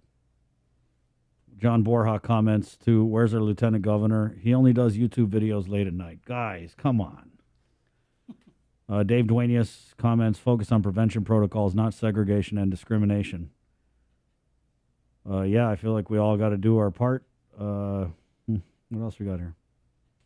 Yeah, guys, keep commenting in. Nor Anamitab, UK variant in Guam, British military were here in Guam. Actually, just to be factual, the UK variant was here before the British soldiers were. Francisco Sanicolas comments in, Israel has proven your vaccine doesn't protect anyone from the virus. You can still get the virus even if you are vaccinated. That is absolutely true. I don't know about the doesn't protect anyone from the virus. I think the vaccine does protect people from the virus, but like when you first get it. So everyone's saying like the first 6 months you're good, but it also depends on what vaccine you take. Like if you research the vaccine efficacy, the effectiveness of the vaccines, yeah, it's like Google worthy. You research it, it seems like Moderna is probably the best one, is what they're saying. But we've asked for that information. Who's in the hospital? What vaccine did they take? And when? Because again, and they're kind of late on this conversation that we've been having for a couple months now, a few months here. Man, we were talking about the booster shot last year. But the conversation we're having now is that the vaccine effectiveness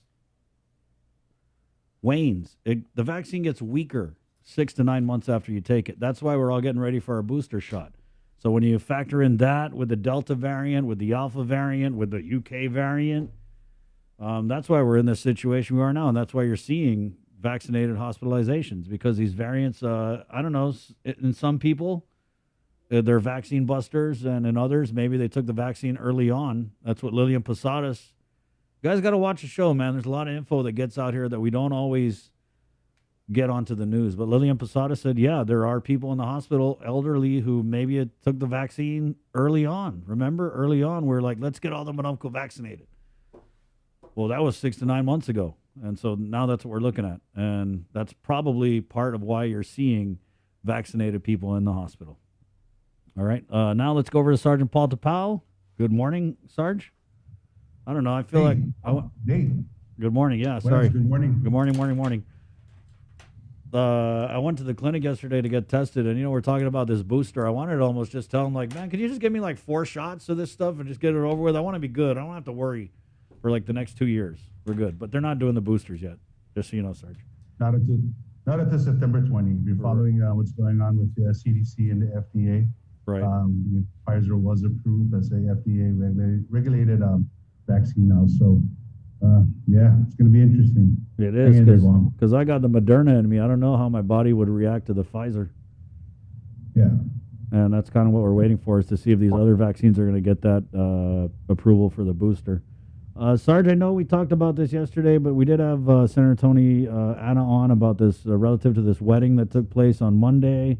And it was revealed in a Facebook post that public health inspectors showed up at this wedding at Hamamoto Fruit World, and they were accompanied by armed SWAT officers, right? So did you want to kind of just react to that? Give us a little statement on it? Yeah, absolutely. You're correct. This is a good senator is correct about with the, our efforts with the Guam Police Department. And again, little disclaimer, I do know Mr. Mendiola. It's a great friend. I've known him all my life and everything. And understanding, I did reach out to him, after reading his posts and stuff, and try to get some bearings as to what happened. And of course, expressing our, where we are, and our approach with the executive orders that are issued by our governor, and of course the roles that the Guam Police Department has been playing since the onset of COVID last year. So you are correct. We did, our officers have been working with the Department of Public Health and Social Service since the onset of COVID, and the wedding event, as part of what we've been doing with our COVID operation, rather than tapping into our patrol officers, the acting police commander, with the approval of Chief Stephen Ignacio, formulated a plan where the SWAT officers, our special operators that are assigned to our Special Operations Division, and of course our highway patrol investigators have been tasked to pretty much oversee the COVID operations since the onset of COVID and to where we are now. We know that from the onset, we've been actually handling the QFACs, the ISOFAC, the commodity lines with our highway patrol guys, and of course our COVID response team working with DPHSS once they got spun up with the issuing of citation and now became the regulatory issuance of those in violation of the executive order. So yesterday, on Monday, our guys that showed up, to assist with the personnel from DPHSS are assigned to our Special Operations Division. So I want to make it known that, our guys at SOD, they weren't in their TAC gear, so to say, which pretty much associates SWAT officers with the other officers, is that they, show up to a situation with their TAC gear. Just like what I'm wearing, casual, just the top, just a regular identifying, plus our credentials, and of course, something that of a dress down nature. It's really so that there's no intimidating factor, so we showed up only to provide assistance when DPHSS requests our assistance in, of course, helping them mitigate. And, speaking with Mr. Mendiola, I understand and I hear his frustration, and, he had everything planned out for the last 3 months in executing this event. This mitigation plan is flawless because I explained to him yesterday too, having this conversation, that when we too at the Guam Police Department, we had to formulate a mitigation plan with our events, and I want to applaud his efforts in identifying those that are vaccinated as part of his guest list, taking the extra time in ensuring that temperature checks will be done, the standard operations that you would have for any COVID operation. And it's just unfortunate that the executive order was passed in the stage of the planning and of course the execution of the event. But our intent was not to really shake everything down. Our intent was really to maintain the peace between the two parties, maintain order in allowing DPHSS personnel to really perform their duties, and of course that's what's required with them in the execution of the executive order with the social gathering. And we've been working this, when they closed the beaches, when they closed the parks and everything, we had an operation for that. When we were issuing the citation, we had an operation for that. Like I said, delivering the foods, making sure that the lines moved in accordance with anything that dealt with COVID. GPD was always in the forefront, and with the assistance with the Guam National Guard, putting everything into fruition, into how we're going to execute now. This is how we move and how we operate. And of course, being able to adjust fire with the different types of, the trend of COVID, being able to understand the fluidity of COVID. We at the Guam Police Department have been working really hard in being able to address the needs of the community, the safety and the concerns, and of course, addressing that of the, dealing with COVID-19. Sarge, so did you say that they showed up just in their GPD blouse, or were they like full on with the whole? No, just like what I'm wearing. Oh, okay. Take a glance at what I'm wearing. It's just a GPD identifying top. They weren't in uniform, so it's just their. If you see, our officers, right, and it's pretty. Guam is small. You know which officer is assigned to what unit and everything. Yeah. So they weren't wearing any tacky gear, what we call our tactical gear. Tactical, right? Yeah. The coveralls and everything, the mask and everything. I'm familiar with it, Sarge. I've rolled out with the criminal justice task force before. When you see them knocking in a 3 hour, 3 o'clock in the morning, then that's a way different situation you don't want to be in. That's a way different situation. They're very cordial. There is an association of understanding, just acquaintance and stuff. So, a lot of our officers, they do train with Mr. Mendiola and, in jiu-jitsu. So, there's an acquaintance, there's an understanding, and there's knowing. And again, we, like I said, it's really having that discussion with Mr. Mendiola yesterday. I strongly, I really felt his frustration and understanding, but, we want to convey this to the community that, these are measures that are in place so that we can address what's happening with the surge now and what we're seeing with, with COVID and the Delta variant. So, since day one, since the onset of the COVID operation, the Guam Police Department has been in the forefront. Last year, 2020 was the first step into where we are now.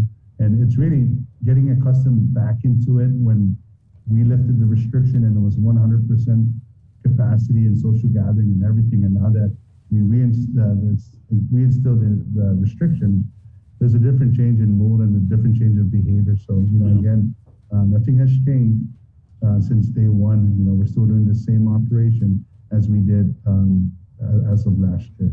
Obviously people are going to put these kind of comments in, Sarge, so I don't know if you want to respond to this. Harvey comments in, SWAT officers at Amamoto Fruit World, GPD is so well staffed, they can send 4 SWAT officers to a wedding.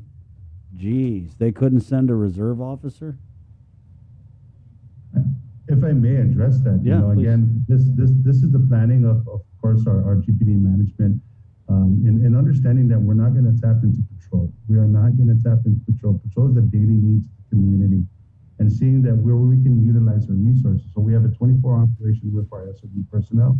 We have, at the peak of COVID, we had a 24 operation with those officers that are available. And these are specialized officers such as our investigators from Highway Patrol Division.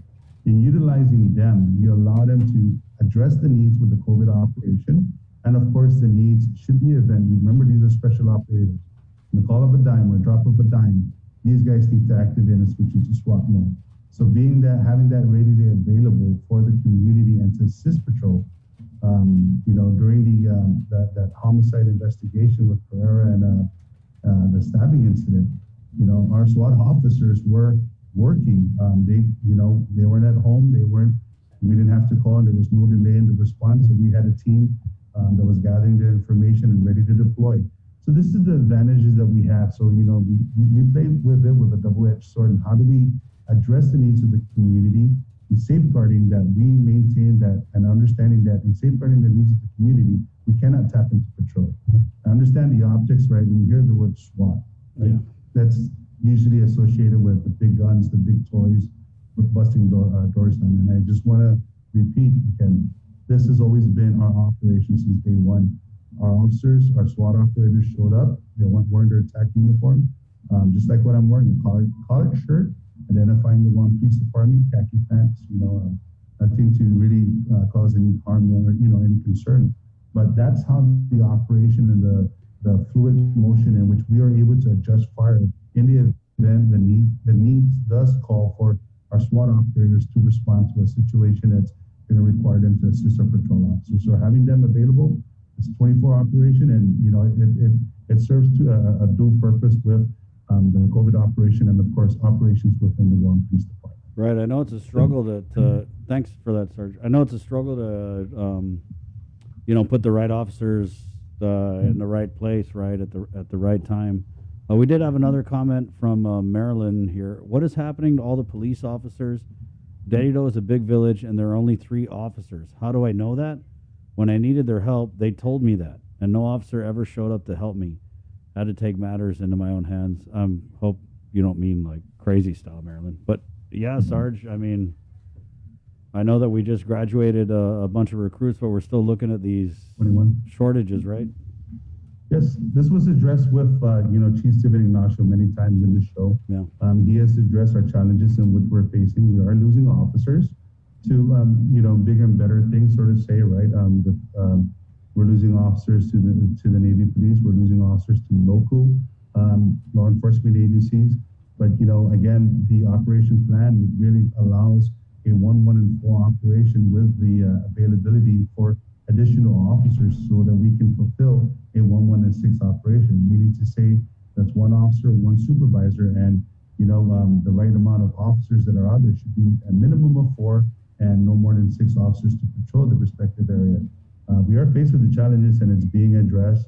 21 officers have graduated last week. 2 weeks ago, and now we're looking at starting up another cycle, and this is very unique. Chief Steven Ignacio had mentioned that we're moving forward with a multi-agency cycle where we have, I think, 10 candidates that are going to be filling the position of police officers with the Guam Police Department, and also officers from that of the Guam Airport Department of Correction, and I believe the Port Authority of Guam. So, this is new. We haven't done this since 1998, a multi-agency academy. So we're moving forward, and we're going to continue.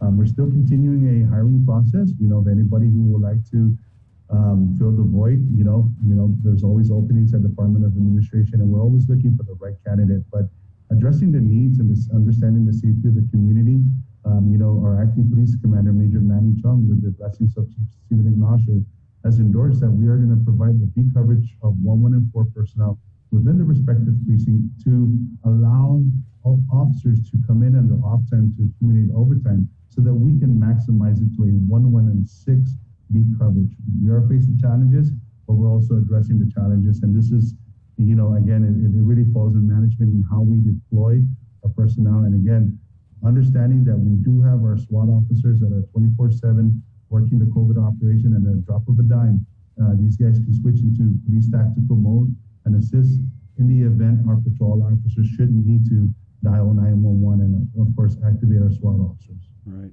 Can you confirm, Sarge, if 4 reserve officers were moved to executive security? And is this kind of what you're talking about when you're really trying to manage the resources with the department?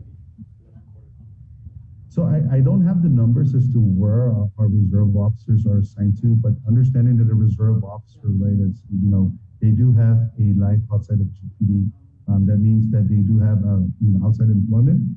They are mandated to fulfill a 42-hour completion a month. So how they come in and manage their time, it really is, the availability of them coming in, during the weekends, during their RDO, their regular RDOs. Some officers can work a minimum of 2-3 hours. Some officers, we see that come in on a daily basis, and, he's assigned to the Highway Patrol Division, and he's been really instrumental in assisting there. And we also have officers that come in and fill the void where patrol needs to be assessed, or the void needs to be addressed at the patrol level.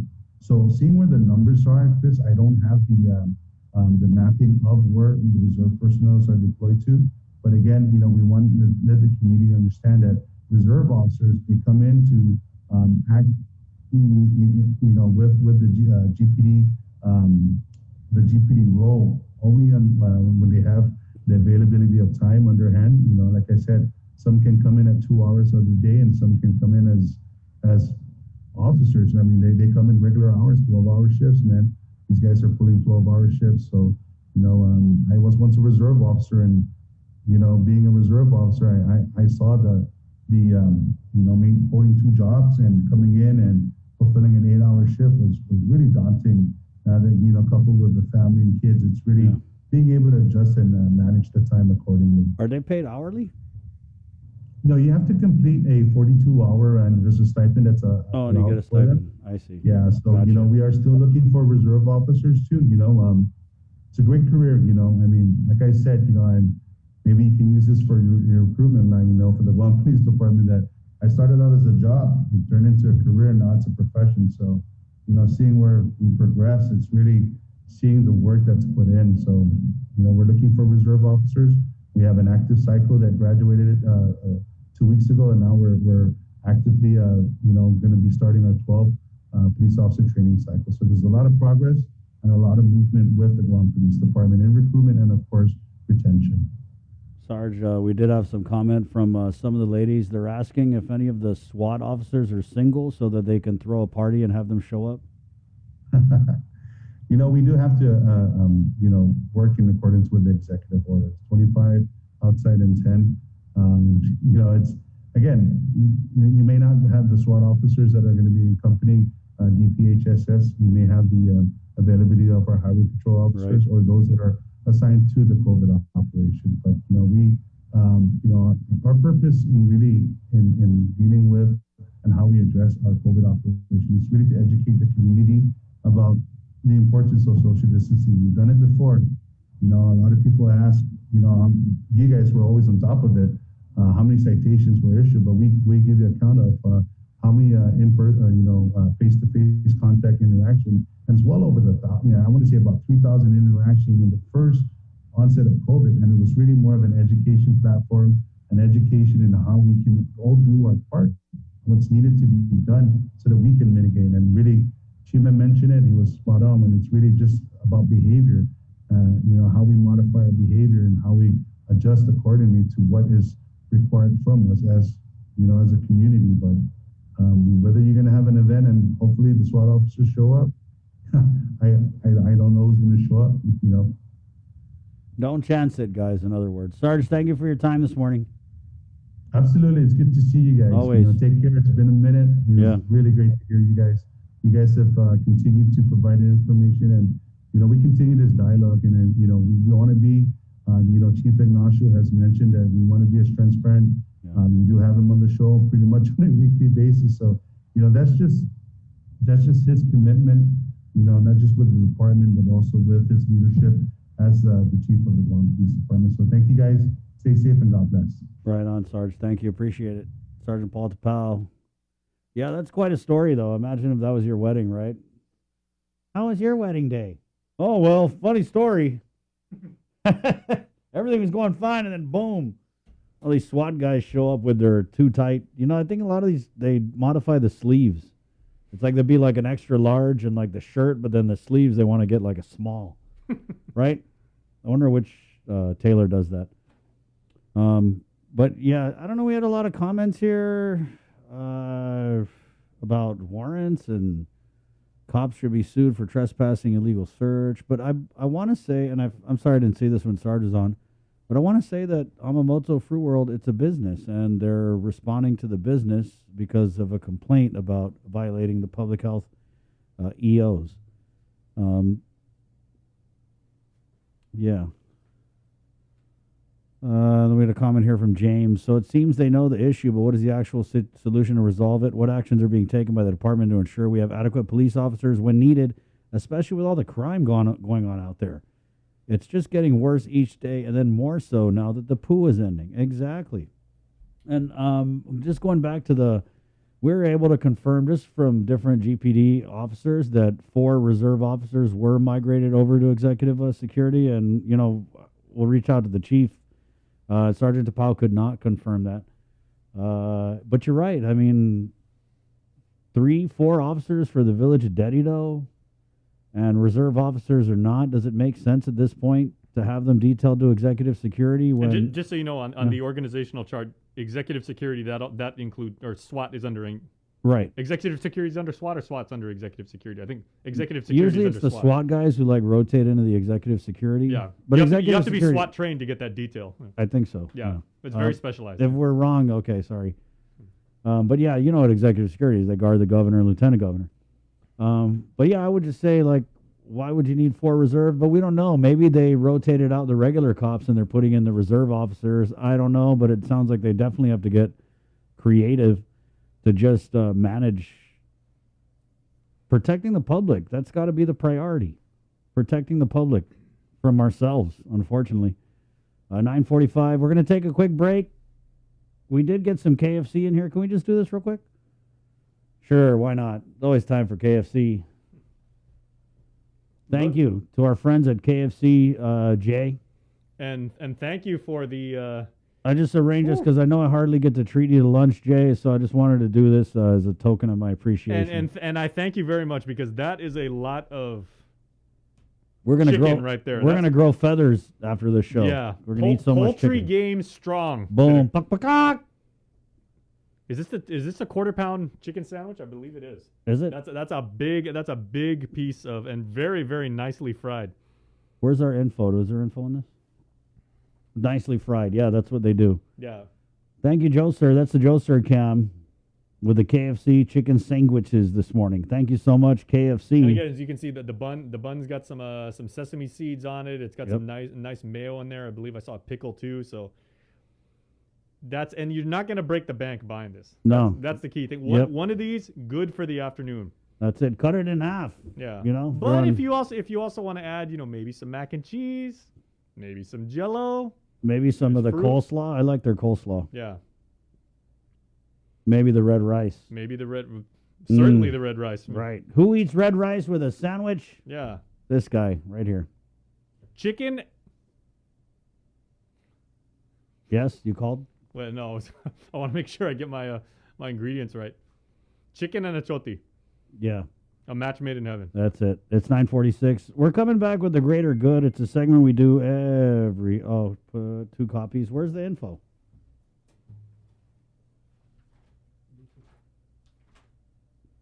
Good morning, by the way, guys. It's 9:46. Anyway, we'll get you more on these chicken sandwiches here coming up in just a few. But again, we'll take a break, and we're coming back with the greater good on the link. Good morning.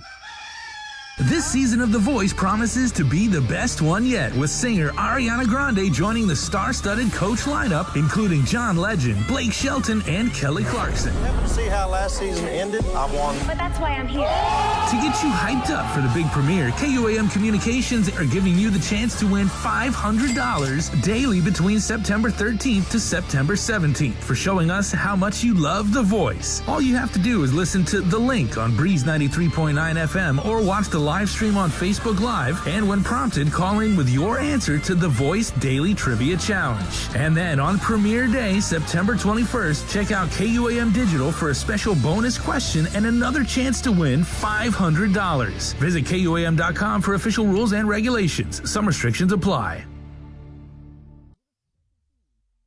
We know you're tired of hearing about COVID-19. Some of you are probably wondering whether this is ever going to end. However long it takes, we all have to do our part, including our children, to hold the line. You can protect yourself and your family by getting vaccinated. And if you're already vaccinated, don't let your guard down, because you can still give and get COVID-19. And if you're not vaccinated, remember that if you catch the virus, you could suffer more severe complications. At the end of the day, it's the choices we make to protect ourselves, our families, and our community that will control the spread. We know it sounds repetitive at this point, but again, wash your hands, watch your distance, and wear your mask. Together, we have to hold the line.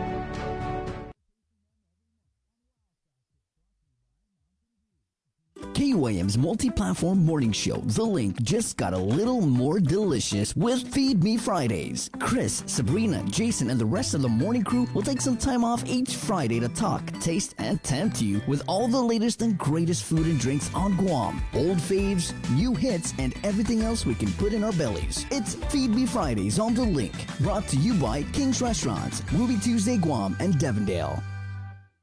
KUAM TV has been on the air for 65 years. 65 years of growing, changing, and adapting to the needs of our local community. 65 years of making you smile, laugh, and cheer, and being there for you in times of tears and heartbreak, and learning to heal together. We've kept you on the edge of your seats, been a trusted source for you to turn to, weathered many storms together, and celebrated life's big moments. And now at 65, we celebrate all the firsts we brought you over the years and all the firsts that lie ahead as our world changes. KUAM TV, celebrating 65 years of firsts on Guam.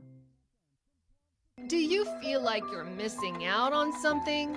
Make life more rewarding with Pacific Points.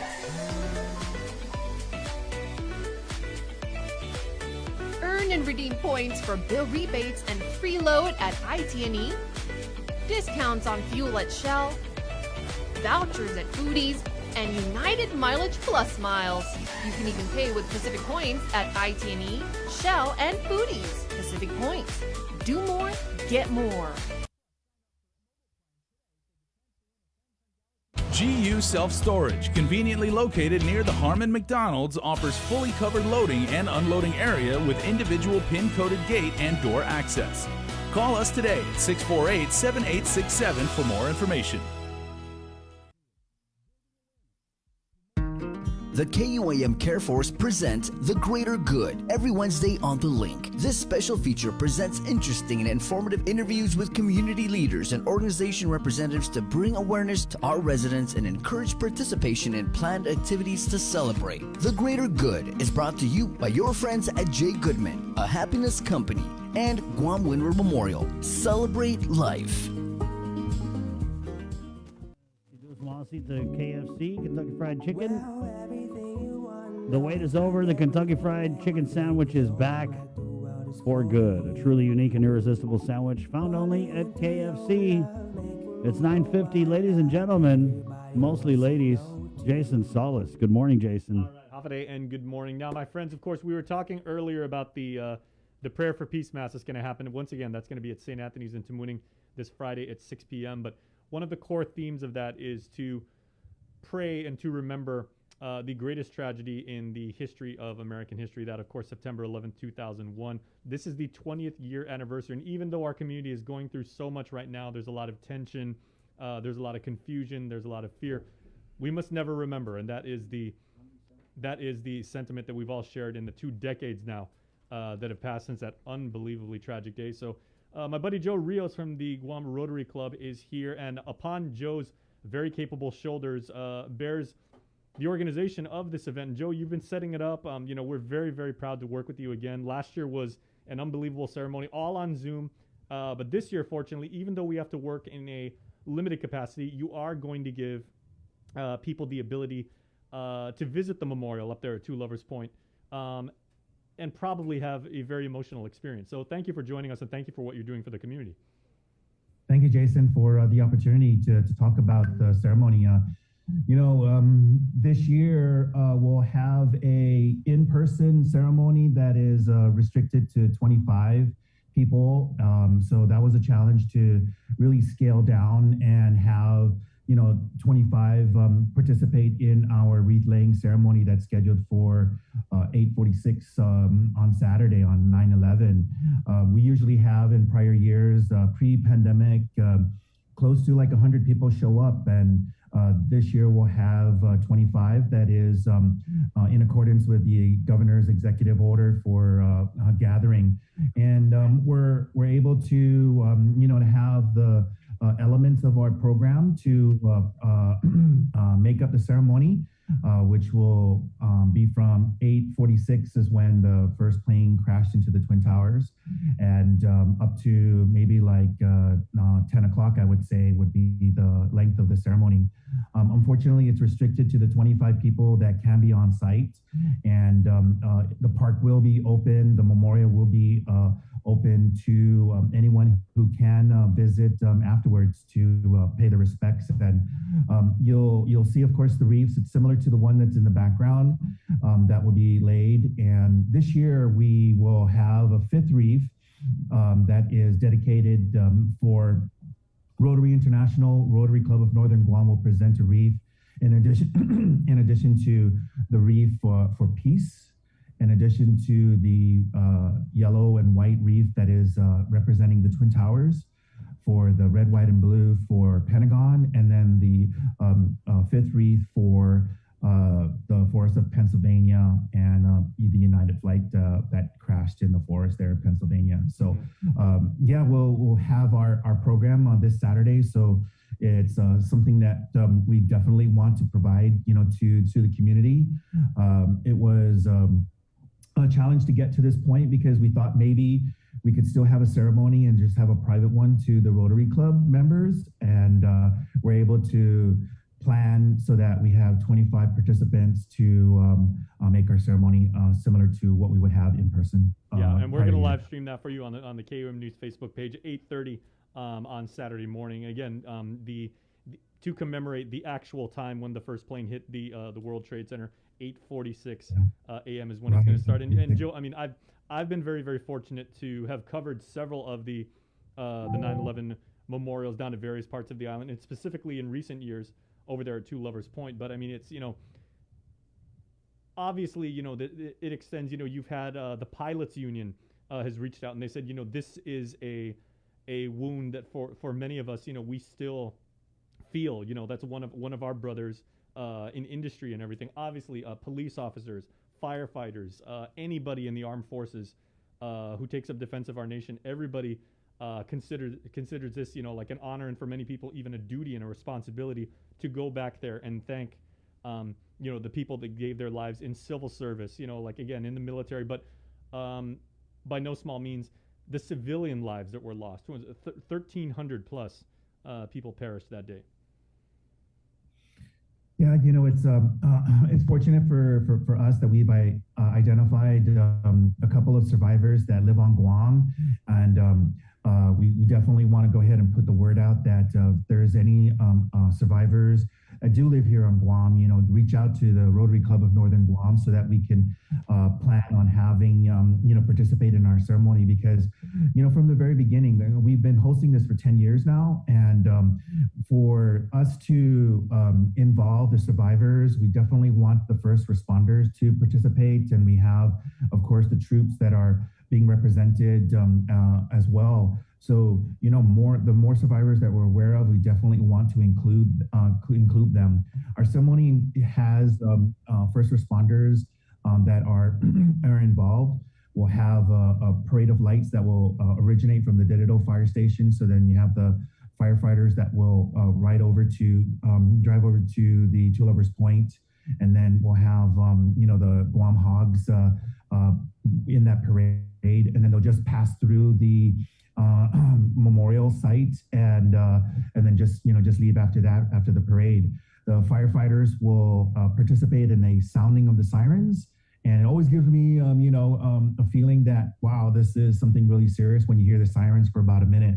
And they're really always every year participating, the Naval Base Guam Fire Engine as well as GFD Fire Engine. We have the bell tower that's over at Two Lovers Point. So then we begin the ceremony with bell tolls. So that'll be run for a minute. So we include elements of that to just help you honor, help you remember, never forget that the terrible attacks on our country back on 9/11, and we wanted to have that part of our community, regardless of the challenges that we have with the pandemic. We wanted to be a part of the community and bring it forth. So on our Facebook live stream, together with KOAM's live stream, we definitely want to make that available for those that cannot attend because of the 25 people restriction. Very well. Okay, now Joe, last question, because we got to run at the top of the hour. But that picture behind you, is your virtual background. It's so beautiful, and no taking nothing away from the image, but it truly does not do justice to actually seeing the memorial in person in you there. Give us a real quick rundown of the imagery and just the constructs and everything, because there's a lot of symbolism in that memorial and everything like that. And you just go there, and as an American, I mean, you feel it. You feel the emotion. You feel the sacrifice. You feel the loss, but then you also feel the national pride. Yeah, definitely. What you see is we at the memorial we have elements of the 9/11 attacks. We have the Twin Towers that's represented there with the gray granite, and then you have the symbol of the Laddie Stone that represents the strength of Guam, and then the marble floor has etched the Pentagon and the forest of Pennsylvania that you'll see there. So you have a bench that surrounds the memorial. You're able to to sit down and reflect. So it offers you that peace, if you will, because back in 2001 it was originally designed for peace, and then now we've incorporated the elements of 9/11 for this memorial that we have up at Two Lovers Point. I do want to say thank you very much to KOAM for all the support this year, Cowboy Enterprises for co-sponsoring the live stream this Saturday, and to Natalie and Lenny Calvo and Terry DeBold and yourself, Jason, and the team for making this thing happen, because the public will not be able to participate, and we definitely want to find ways for the community to be involved. Oh, well, sure. Well, the truly is or the honor is truly ours, Joe. And like I said, it's our duty and everything like that to bring this kind of imagery to the public, because it is certainly part of who we are. So thank you very much, Joe, and we will see you on Saturday. That's going to be the 9/11 Memorial Now, the 20th anniversary. That's going to be live streamed on the KOM News Facebook page. 8:46 is when Joe and his team will begin their program down there. That was the Greater Good, everybody, brought to you each and every week by Jay Goodman. Quality products, the best customer support, and friendly service. Order online 24/7 at GuamGoodman.com. You can pick up in person, and Guam delivery is free. Order with confidence, because it is the Jay Goodman way. And Guam Windward Memorial also brings you the Greater Good, because love is everlasting. To schedule a tour and for more info, call 688-6371. It's 10 o'clock. We're KUAM FM. I got any Guam. KUAM TV. Thank you, guys. Joe, sir, good job. Jason, always, banger. Sabrina, she's in the training, but she always kicks ass, so thank you, Bree. Link fam, be safe. We'll get at you tomorrow morning. We got your back with our primetime newscast at 6 o'clock. There's always going to be a lot of news on that. And my name's Chris. Esta. Adios! Happy Wednesday, everybody.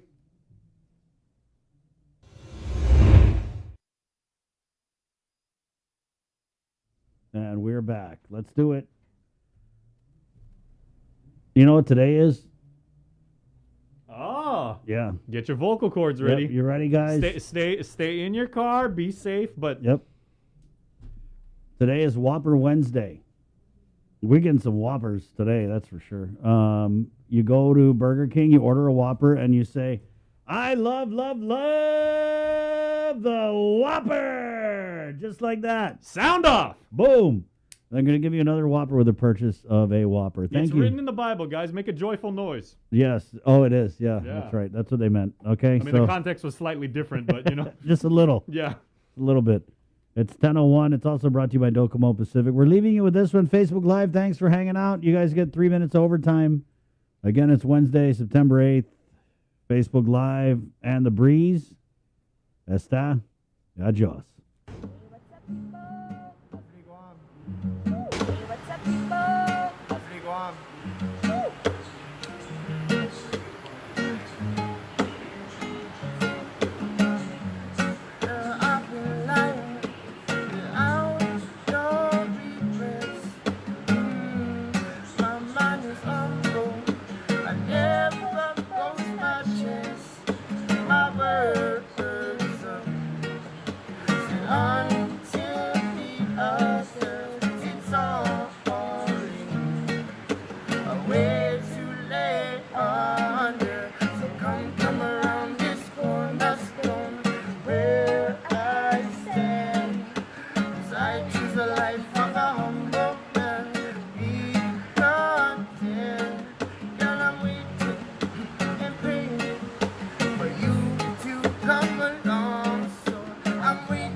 flowers of you.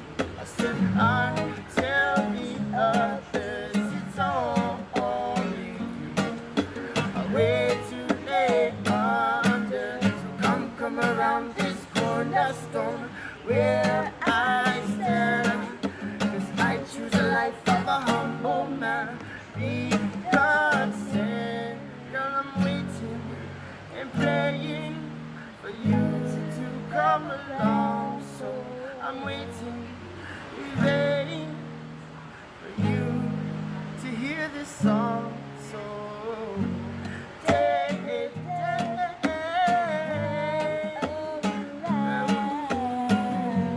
silence, come around all the while, girl. Let me take you, I love, oh well I love.